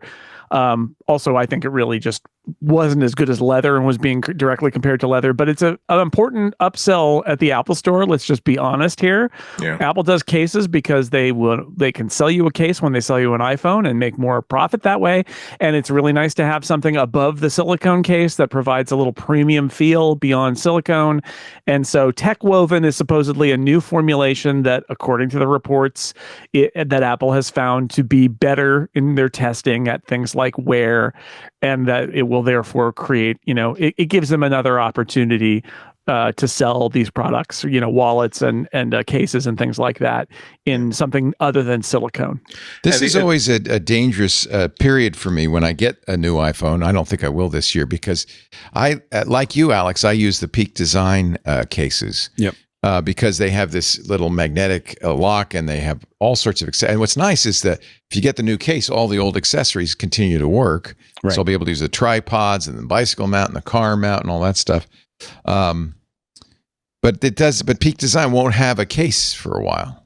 Yeah. So I have to go around naked. Yeah, for me, it's Peak or OtterBox. Those are the two. Right. Peak Design or OtterBox are the two. My family, I have different members of the family. We've learned Some not people to have to have an OtterBox. Yeah. My wife was using my older phone with the Peak Design, and the problem was we kept on picking up the wrong phone because they looked identical. Oh, yeah, that's important. So she has an OtterBox there, and my daughter drops her phone a lot. So she has an OtterBox as well, but that with a screen protector is kind of like, bulletproof. What's great is you get to where you're going to trade it in or you're going to give it to somebody else, and it's still in mint condition. It's nice to not have it all beat up.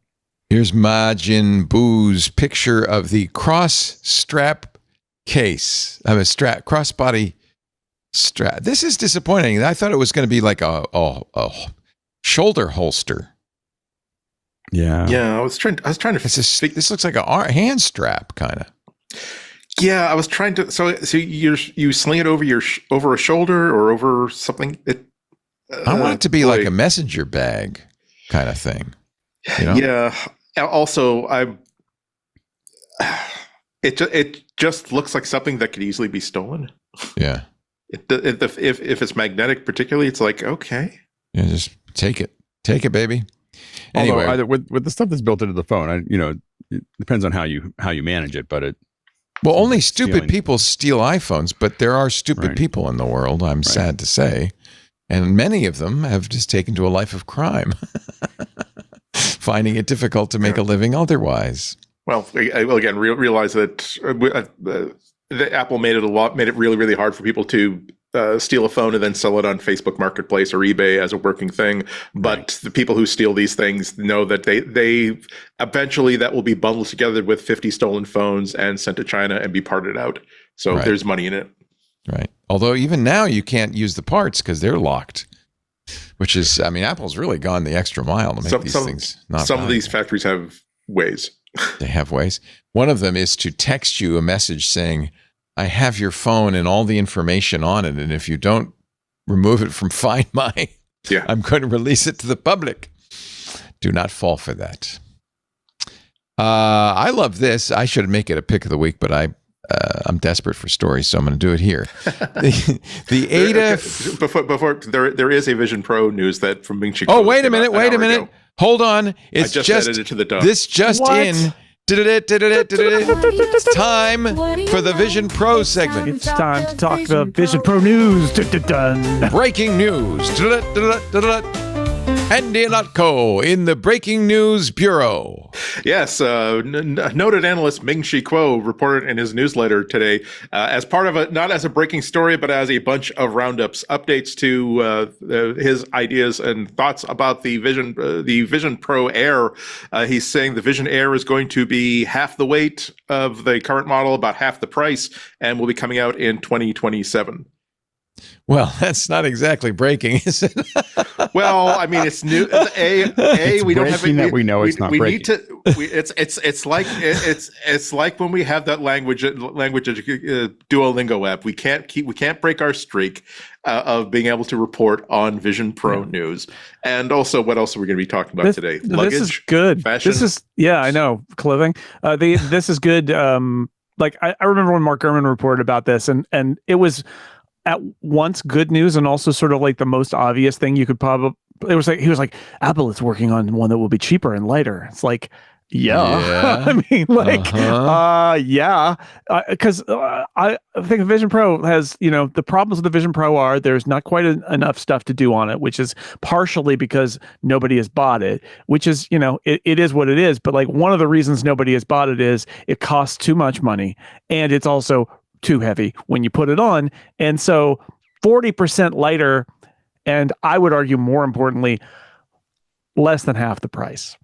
That's, I mean, again, less than half the price is still a lot of money, but that's the if this thing is ever going to lead to a product that is interesting, you got to cut the price and you got to get it lighter. He does. I mean, it's 2 years in advance. He says more than 50% cheaper. I've got the blog post open in front of me. Also, he's saying Vision Air shipments are anticipated to reach 1 million units in 2027. Okay.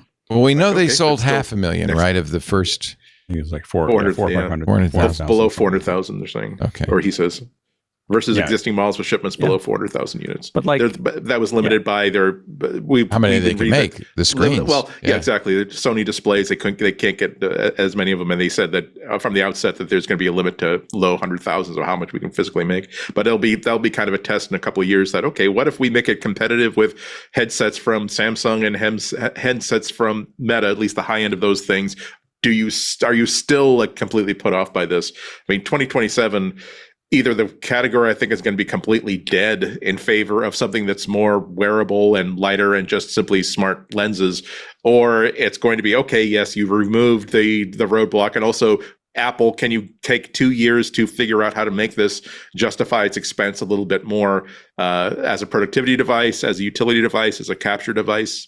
Who knows? 2 years is a long time. Yeah, but I mean, this is a direction they have to go if they have hope of this. Yeah. Like, I still firmly believe, like, they know the dream is AR glasses that do all this stuff and that they'll have an operating system capable of running on it. And it sounds like they are going to approach it from both directions, which I think is also the right thing to do. Whether this is its own category, I mean, Alex and I have talked a lot about how great it is to like watch movies on it and stuff like that. I think that there's probably something here, but it's not a certainty. It's still really just a research product. But, if it's going to be anything, one of the things you need is to have it in more hands, because that will also spur developers and content creators to make more content for it. And I mean, it's a good sign. I used my my Quest 3 for the first time in a little while this weekend, and it's fun, but I was reminded of all the ways that the Vision Pro is so much better than the Quest 3. But the Quest 3 is also cheap. I mean, this is the thing: is it's a tough category. Maybe in a couple of years, it will be the case where we will have that better experience for $1,500 instead of $3,000. That would be a good start. A good start, right? Not great, but a good start. Yeah, I guess I still feel like when I put on my Meta Quest, it's still much more of a specific thing I'm going to do. And when I put on my Vision Pro, it tends to be kind of like I'm hanging out, like doing a bunch of things and checking some stuff out. And there's actually, I find a lot of the apps that are available on the Vision Pro to be more interesting as far as some of the stuff that they, whether it's wireframing things or interacting with things. I find that it's a little bit more addressable. I do think that things like the camera, which I hopefully will have back in about a week to do more testing.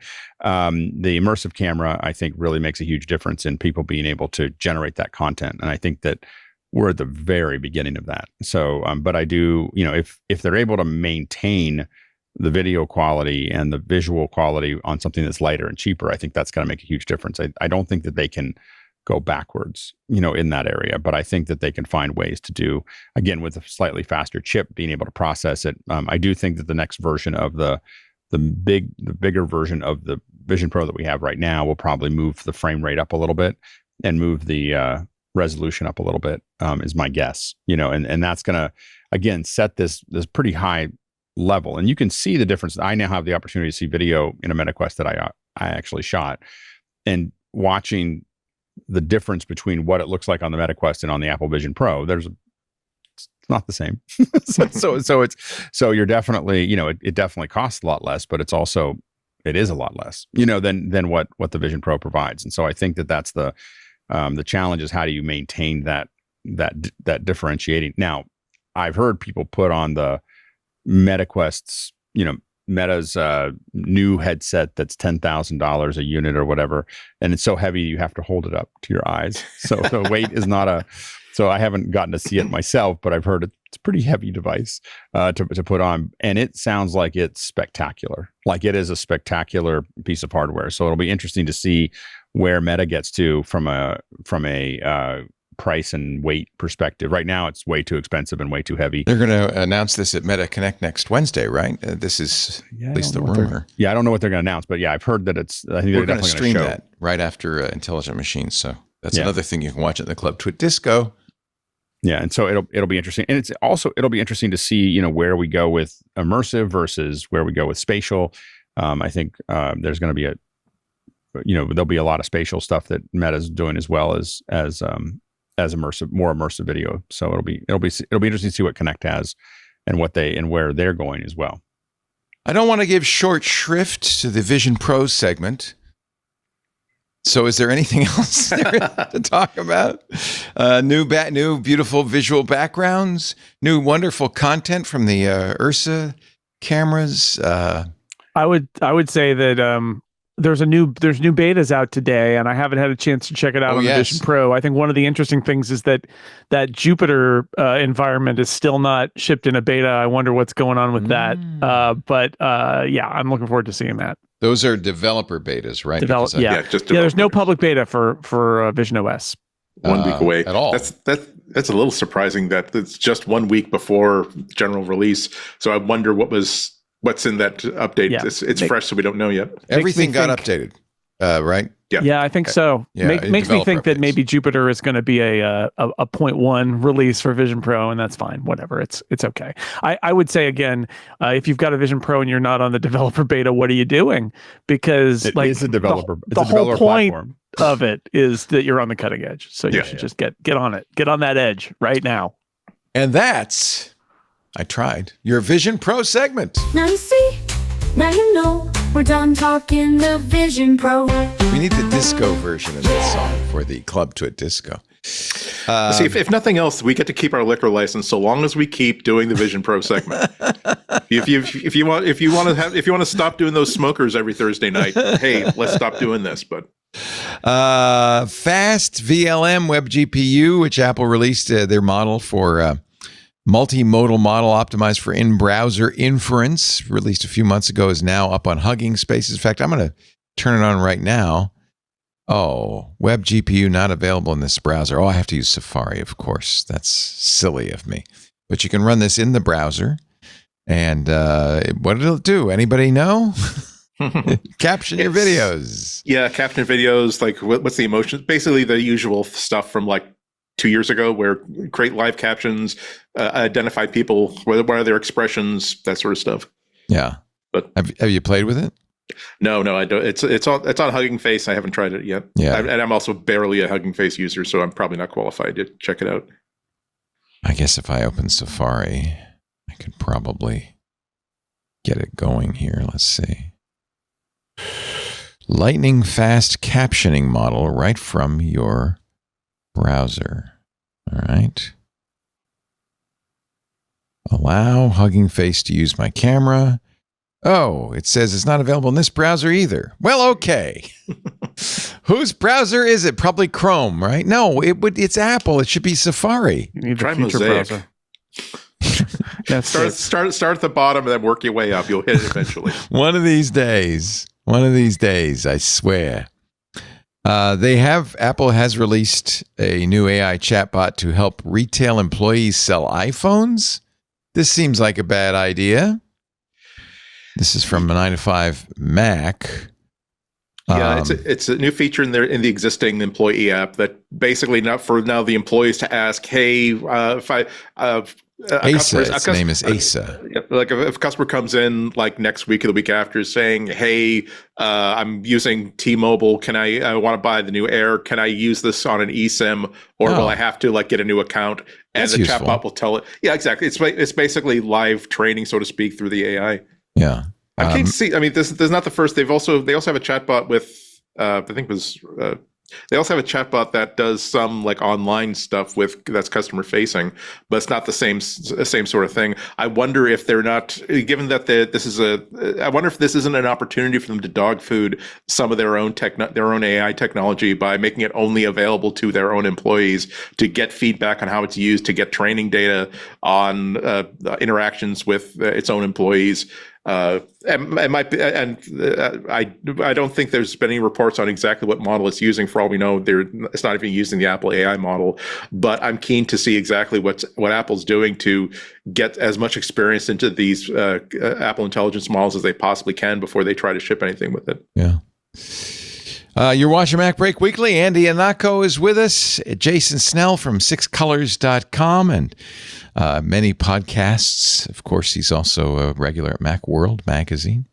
Is it? Can I say magazine, or is it just Macworld? There is still a digital edition in Apple News Plus and to subscribers. So I guess it's a magazine. I guess. Say Macworld. Yeah. It's a brand. Some of my stuff ends up in there. We call new collections of music from an artist an album, even though the idea of it being shipped on a section of 78 inside sleeves, like a photo album, stopped like in 1942. We're okay. Well, it's your magazine. We can stop dialing the phone. Am I correct on that? I think we can stop saying that. Can we stop filming things on phones too, or taping things on phones? Taping is the best one. Yeah. Taping. Also, Alex Lindsay is here. We're so glad you are as well. If you're not a member of Club Twit, I want to encourage you to consider joining. It makes a big difference to us. Keeps our bottom line good. In fact, 25% of our operating costs now are supported by Club Twit members. Thank you. Thank you very much. That makes a huge difference. It gives us the opportunity to do more things like stream these special events into the Club Twit Disco. You get access to the Disco, which is a great hang. It's actually Discord, but we'll call it a Disco. You also get special shows we don't put out anywhere else and ad-free versions of all the others. So twit.tv/clubtwit. If you're interested, we would love to have you. And thank you in advance. I think someone should build a Discord competitor and just call it Disco. Disco. Yeah. Disco. Go cat go. Disco. Just go to disco. Just go to the disco. What if the musician Cisco were to like buy into this, so they could basically create his own competitor and call it DISQUO? Yeah, and there you go. It's a natural fit. It's perfect. Get some foreign money in, and I think they could do something in that space. I know you're excited about this. Verticals. I certainly am. Apple Music radio stations can now be heard on TuneIn. Woohoo! It's about time. Smart. Yeah. Is it? Does anybody listen to Apple's music stations? It's the largest radio station in the world. What? No. Most listeners in the world. No, really? Mm-hmm. 75. Yeah, no, that's TuneIn. 75 million active users. We're on TuneIn. Just adds to that. I mean, it adds that leverage. Yeah. I still think I think that Apple could.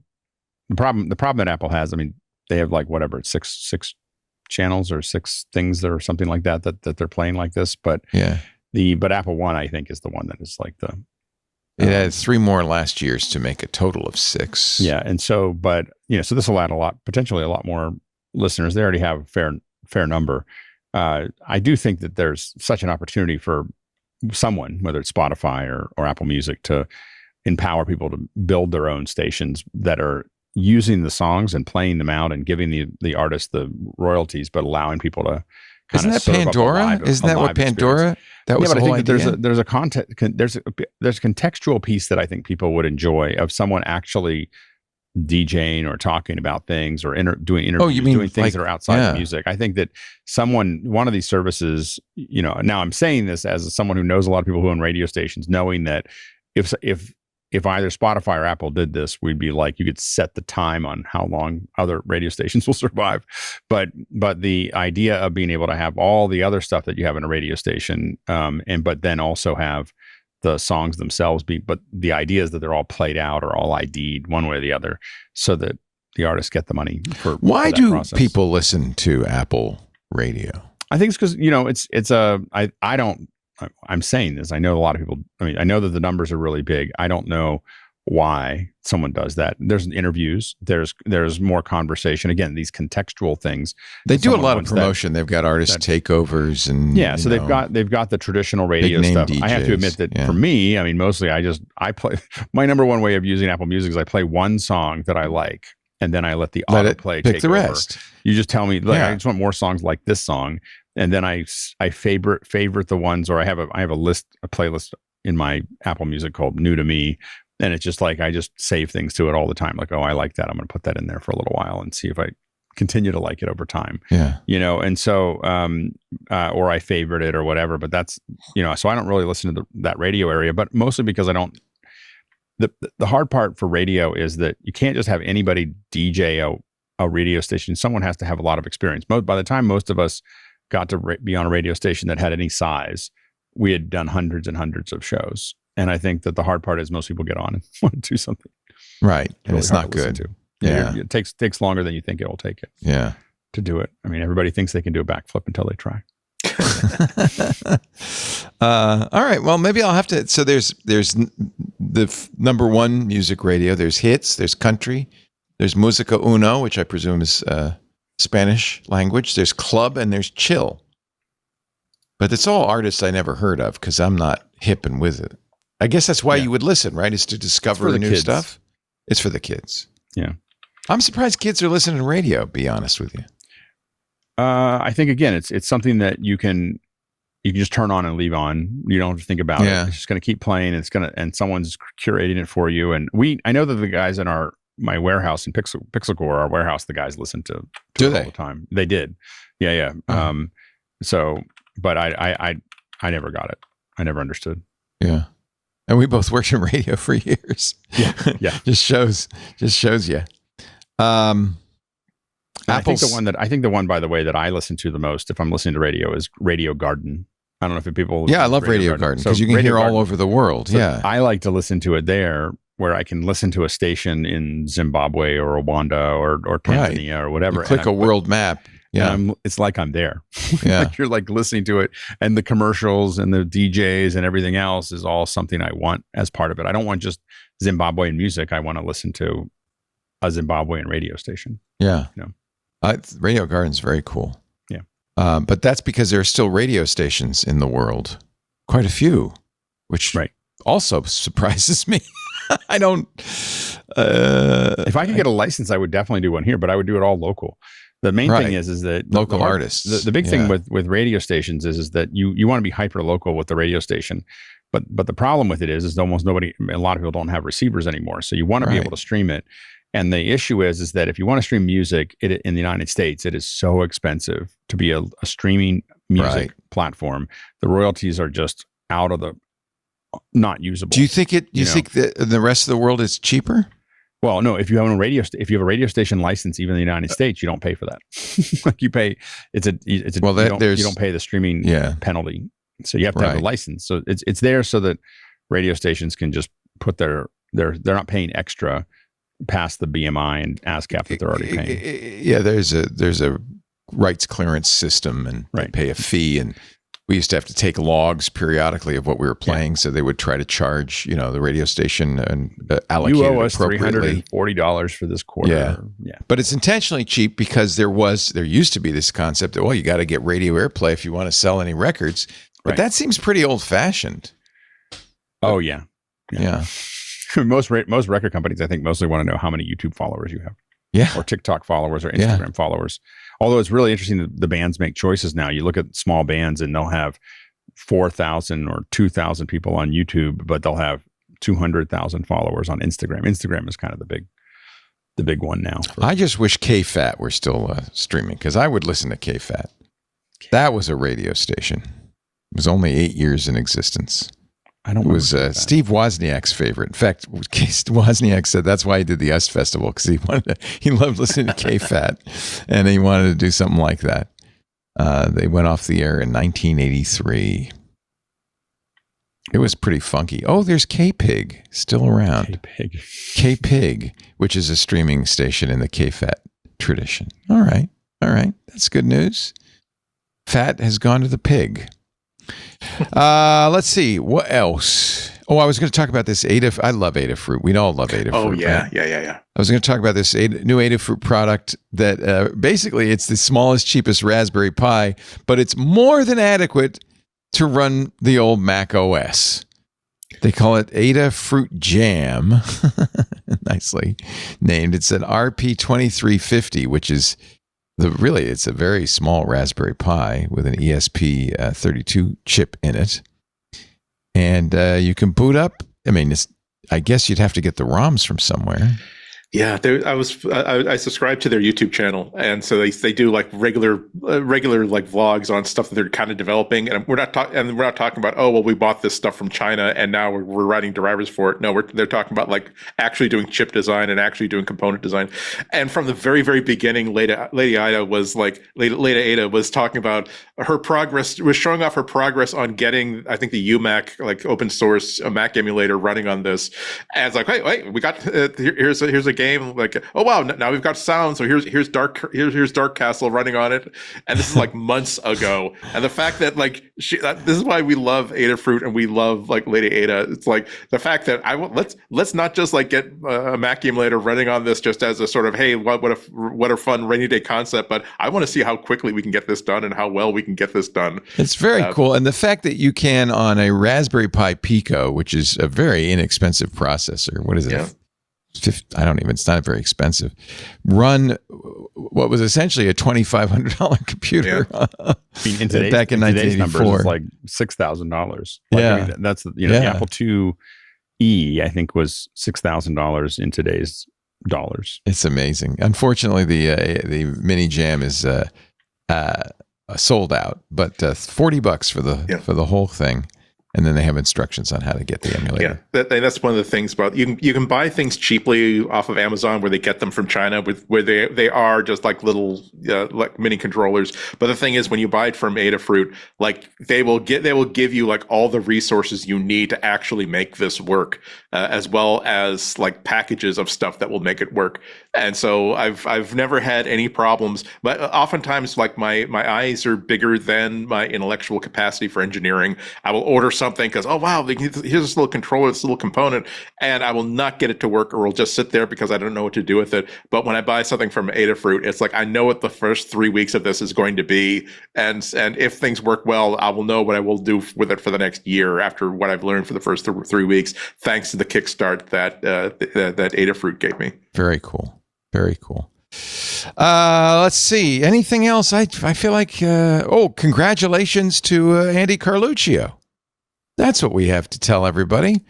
Emmy. He's got an Emmy. He's got an Emmy, kids. Zoom won an Engineering, Science, and Technology Emmy for innovation in broadcast contribution. What was the broadcast contribution they innovated in? It's kind of a general, I mean, the Zoom is so far ahead of everything else when it comes to broadcast at this point. So I think it was just it's Zoom for broadcast, but is that the same as Zoom ISO, or is it? Yeah, it's a mixture of Zoom ISO. It is the direct integrations that they've made with all the hardware. It is use it with Ecamm Live. The fact that you can scale it up. You can have two people talking back and forth, but like us, we're a handful of people or many people. Yeah, and all of those things are possible. And also of course the cloud infrastructure that makes all that possible, which is like it's one thing to say you got WebRTC, but it's another thing to be able to actually transverse complex networks, which Zoom does exceptionally well. And there's just nobody else. I mean, I'm glad that Zoom's getting the props for this, because there's just nobody else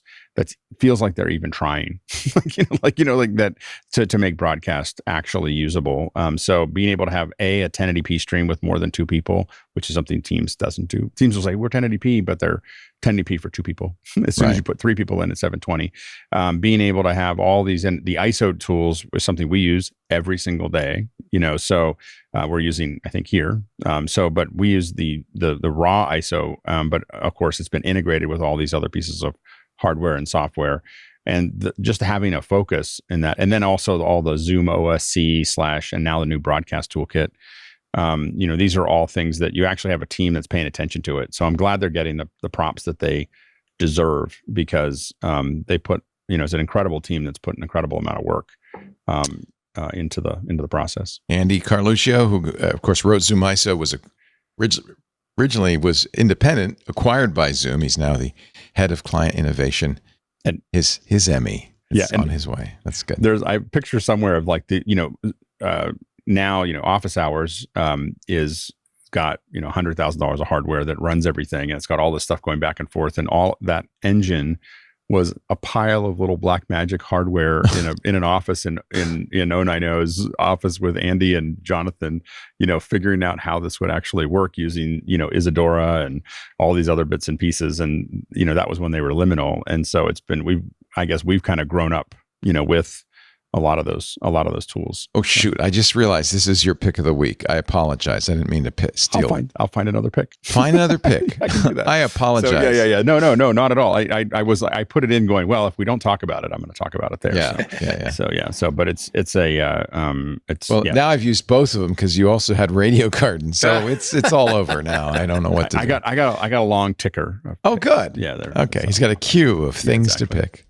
We're going to take a break and do our picks of the week in just a moment. You're watching MacBreak Weekly with its original progenitor, the man who started it all, Alex Lindsay, at 090.media, but he is also, of course, the man in charge at officehours.global. He can't stop creating things. I can't. Wonderful. So glad to have you. Andy Anatko, he's in the library. Somebody says, does he live in the library? No, he goes to visit the library every Tuesday. That's all. Exactly. Yes. Great to have you, Andrew. And from sixcolors.com, Jason Snell will be taking over the helm of MacBreak Weekly in a couple of weeks when I go on vacation.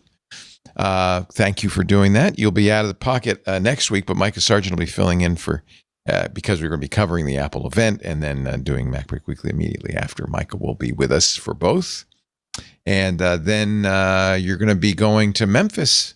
That's exciting. That's right. For the Relay St. Jude Podcast-a-thon. So people can tune into YouTube to the Relay Podcast Network channel for our 12-hour-long video stream where a lot of PCs will be destroyed and other shenanigans will happen. And that's September the 19th.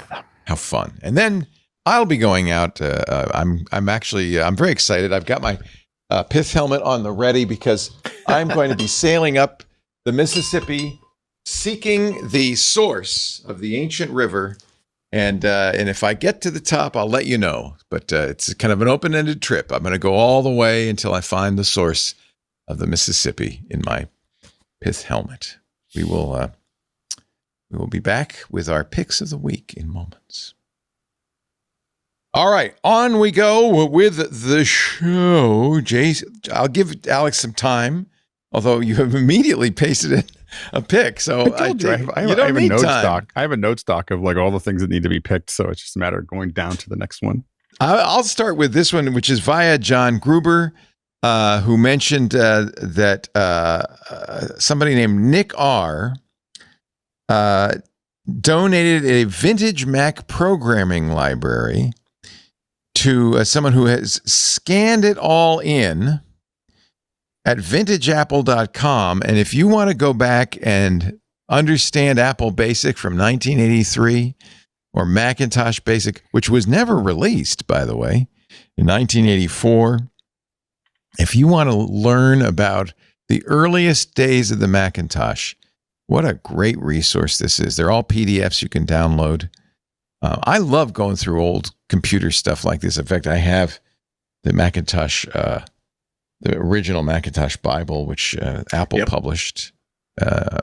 Actually, I had it when it came out, and I foolishly got rid of it, so I had to go to eBay and buy another copy for myself a few years ago, but I'm happy to have that.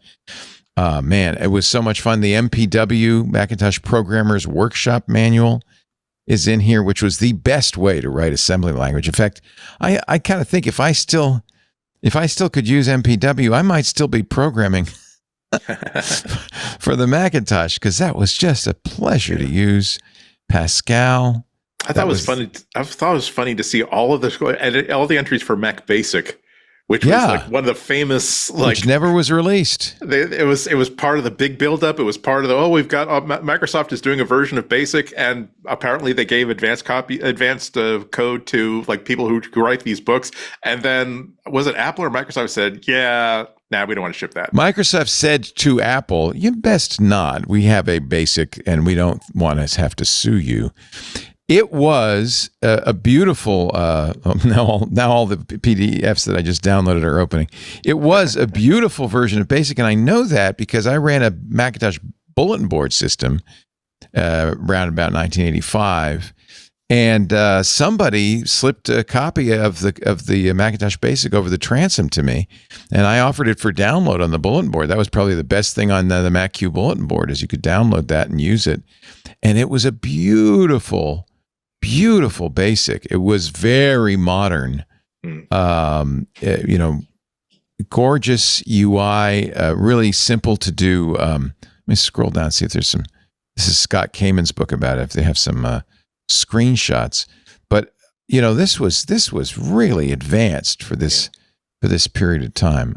Mac Pascal was a lot of fun too. Was that an Apple product, Mac Pascal? I want to say yes, but that was a long They time had ago. Pascal. In fact, that was one of the things that was so important that Bill Atkinson did for Apple, was he ported a UCSD Pascal to the Macintosh, so that became the default language for the Macintosh. But a lot of people knew BASIC back in the 80s. That was the language everybody wanted. So many people who went to UCSD worked on the original Macintosh. So, of course, they brought UCSD Pascal over. Right. I say that as a UCSD alum. I'm very proud of the I thought you went to Cal. Cal for graduate school. Oh. UCSD as an undergraduate. You have an advanced degree. I do. Also, I grew up as a Cal fan, and so and UCSD has no football team, so it's really easy. You have a master's? I am a master of journalism. You've been talking to all this time. Watch out! Holy cow! I'm a little. I apologize. I got my eye on you, Laporte. I've been watching. What's going on with you. I have no idea. I apologize for not respecting you in the manner. Take your college boy fancy book learning. I shall be referred to as Master Jason from now on. Master Snell is here. The Mac Basic. Just thinking about the Pascal and Basic and all of that. Like when I came over from the Apple II to the Mac, that was one of my great disappointments, is that there was no readily available, understandable programming language. And fortunately, after a couple of years, System 7 came out, and AppleScript sort of allowed me to tinker a little bit, but it would have been such a different thing if there had been what there was in the Apple II, which is literally with no effort, you could be at a command line writing software. And the original Mac, it was a much heavier lift, which is too bad. You were pretty much expected to learn machine assembly language in order for the first year or two of Macintosh. And it was I had the phone book. I had the original phone book, and I'm like this. And this is when I was arrogant. I was like a teenager. I was arrogant as hell. Like, I could learn all this stuff. I've wrote an operating system for the Apple IIe. It's all this stuff, and I dug right into it. And I'm like, I have no idea. And when he says phone book, kids, he's not talking Paducah, Kentucky. This is like the New York City phone book. This thing is huge. All of these ROM interfaces were available in Pascal. So there was a high-level interface, but I wrote some stuff in Pascal, but almost everything I did was 68,000 assembler, and it was a great language to work in. And MPW was an amazing environment. I mean, I hadn't, been a long time since I wanted to use BASIC. Yeah, to be honest with you. Yeah, and I had learned peeking and poking into a Macintosh seemed like you were hammering at something with a rock. That maybe you should update your skills. Yeah. I started in BASIC and then moved to Pascal and then to assembly. But when I moved, I never made it to the Mac. Like when the Mac came out, it was enough different that I was like, oh, the beauty of the 68,000, unlike the 8086 and family of processors, it was a flat memory model. It was really a beautiful processor to code for. In fact, I liked it so much when I got an 8086, when I got an IBM PC, I said, I'm not coding for this piece of crap. I was very dismissive of it. I learned C in order to do that. But yeah, I think this is a fun little memory trip down memory lane. VintageApple.org.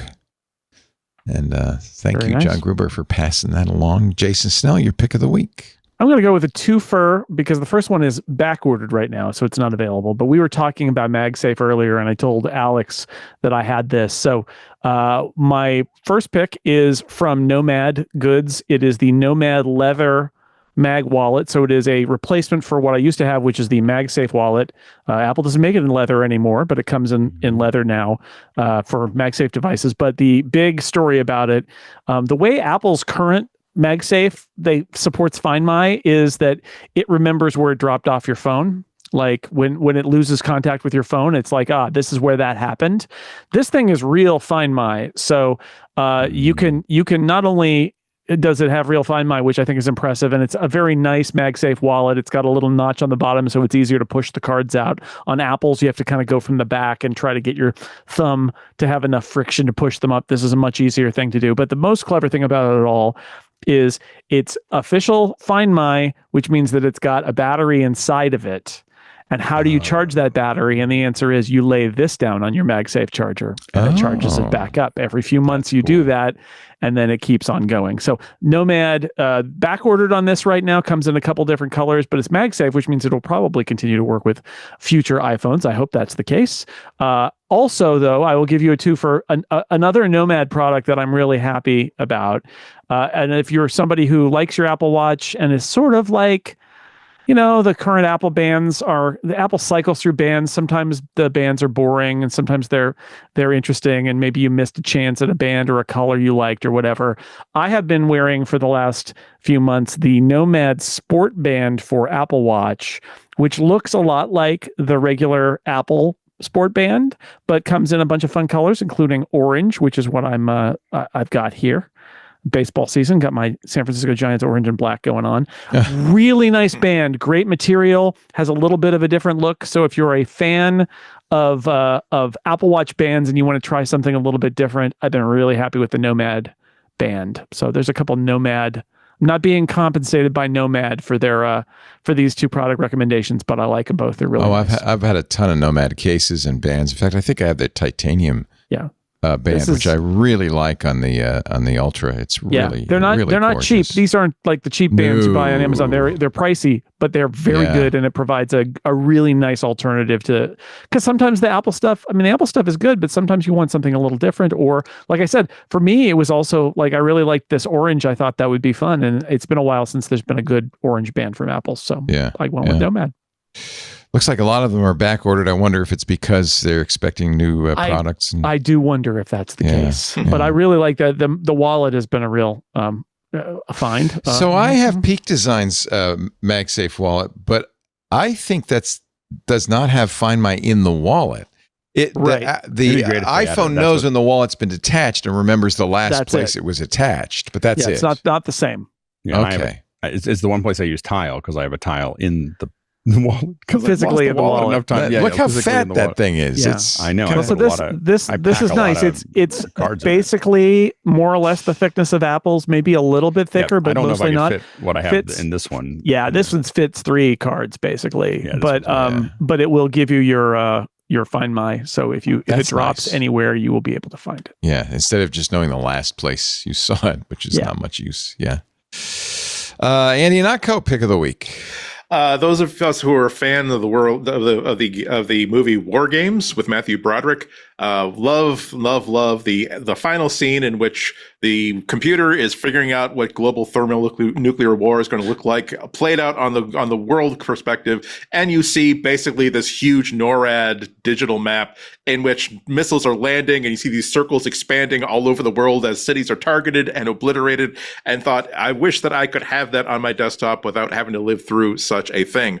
Well, there is a free site that will give you exactly what you've been wanting for. It's called blitzertung.org, and it is a live world map of where lightning is happening. Oh, it's not war; it's just lightning. It's not war, no. But you will see if you open it up, it'll give you like a world, a Google Earth view of the world in which you see like dots representing where lightning is happening, and like expanding circles of where you're supposed to be able to hear the thunder or like basically the magnitude, stuff like that. This is very cool. It is exceptionally cool. Like if you are if you are in Kentucky, and you're listening live, looks like you're being hammered by lightning storms right now. Yeah. Because like on the east of the Mississippi, that's where like weather is being hammered right now. Yeah, it's that time of year. It is. I would love to have this as a screensaver because it's kind of like mesmerizing to watch. I also had it open like when there was like some bad weather like here in New England, and was able to like actually see and hear things happening. So this is apparently this. Is there audio on this too? I don't think there's audio. No, just music in the background. It's based on for the past 10 years. There's been sort of a crowdsourced sort of thing to make a worldwide information network of lightning detectors with like very low frequency receivers tied to GPS. And so, according to the About site, basically the documentation of the information on blitzertung.org, they think that they're aggregating and calculating on this data in a way that hasn't been done from other like weather services. Oftentimes, it's used for marine use and stuff like that. But they are saying that these detectors are between 60 kilometers and 100 and 250 kilometers apart worldwide. It's going on for like more than 10 years. And so they think that they can place them through their triangulation and calculation within a couple of kilometers with a delay of under 10 seconds. Actually, they'll give you a live delay. Right now, it's the map is every 3 seconds to 6 seconds. It's really pretty. Again, it's just a beautiful thing to take a look at. Also, if I were trying to figure out, oh gosh, it's raining, should I get out the thunder shirt for the dog just in case? Or no, you should definitely get the thunder shirt because you can see these dots appearing southeast of Boston and getting closer and closer. So you're going to need that thunder shirt in about 8 minutes. This is so fun. I really like it. And we do have listeners who say, yes, it is pouring in Kentucky right now. So it's right. It's not wrong. And for those in Latvia, it's coming. It's coming. It's on its way right now. Yeah. Don't worry. Yeah. The lightning will get you. To our Latvian listeners, here it comes. Very cool. And now Alex Lindsay, who has pulled it out of his shirt pocket and has found one of the things that I was testing in conjunction with using the Blackmagic immersive camera. One of the problems you end up with is the Blackmagic immersive camera goes through roughly a terabyte every 15 minutes, and you're moving big files around and trying to make all of those work. And so I was able to borrow the OWC Thunderblade X12, which is 12 NVMe drives oh my God. or memory cards built into it. And I can confirm that the peak speed, it's 6600. I tested just a little under that, 6550 or something like that, but it is a screaming fast drive. Now this is Thunderbolt 5. So that's part of what makes this work, is that you didn't really have anything at Thunderbolt 4.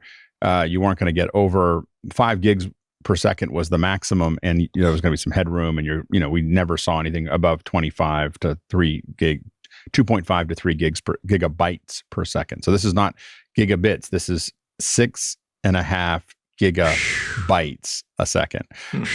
And it becomes something, as you start to work with these larger files, it becomes something that's super important to have there. If you have multiple tracks going on, if you have anything else going on, you really need to have a lot more headroom.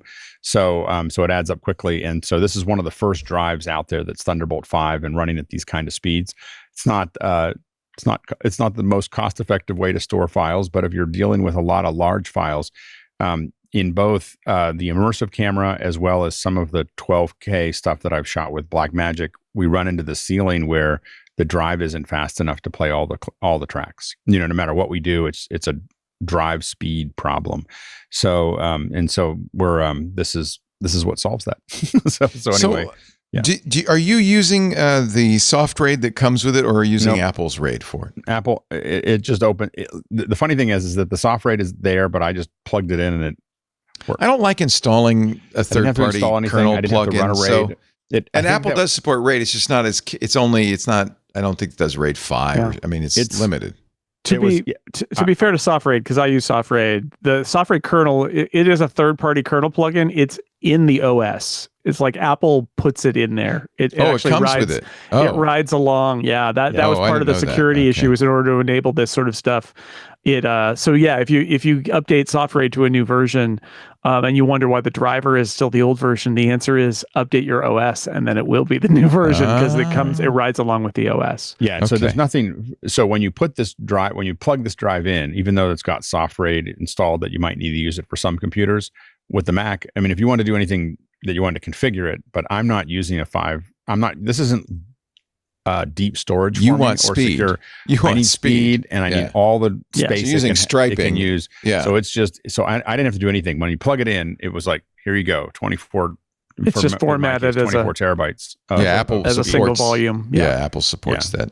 And so it's just there's nothing you have to do to get it running other than plug it in with a Thunderbolt 5, and it is the fastest drive I've ever used. Nice. So it's been, and it feels, with everything you're transferring, you suddenly realize what everything else is, because everything else that you're connecting to the computer is slower than the. You can't buy it unpopulated. You have to buy it with the NVMe cards in there, 12 of them. It starts at 12 terabytes for $2,800. But you can, that's all obviously 12 1 terabyte drives, but you could put 4 terabyte drives in there. That raises the cost just a little bit. Yep. You can get up to 96 terabytes if you it's want. Up to 96, but the one I don't see how you would do that. Yeah, I don't. I think but the I think you could put theoretically you could put 8 terabyte in there. I don't know why they don't have those, because nobody would buy it. It was so expensive, so much money. But because a lot of times, I guess the thing is, you have to think about what project you're doing, and for a drive like this, you're not doing heavy storage. This isn't, even though it's really big, this is for a project. And so and so what I'm finding is that the projects that I'm using with the immersive camera are getting me into that kind of 12 to 15 terabytes pretty quickly. Doesn't take very much shooting to get to build that up pretty fast. And so so the 12 would be a little less. I mean, what I've had in the past is, before that, I was using these. These were also OWC. These are Express 4 M2s. These little guys here, and these are 4 NVMEs. And but these are that's only what I have. I have that one. Yeah. And these are usually in the smaller projects, like 8 terabytes, and I find that a lot of my drive stuff fits inside of that. But as soon as I'm done with the project, I get it off and put it on a bigger, slower drive that isn't this. Yeah, I like OWC stuff, and the one you have is, I don't know if it's Thunderbolt 3 probably, but it's fast enough for me. Yeah, it's great. It's very nice, very nice. OWC Thunderblade X12 is Thunderbolt 5, and it's fast. So fast. And so fast that we ended the show early. Well, thank you very much, Andy Anako.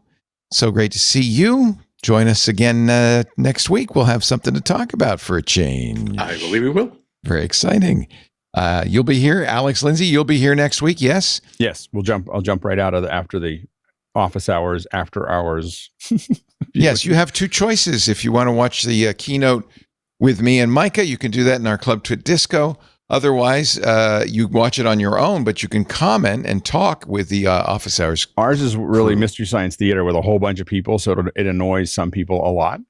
A lot of gabbing. Because we're not talking just about the show; we're talking about the cameras and the.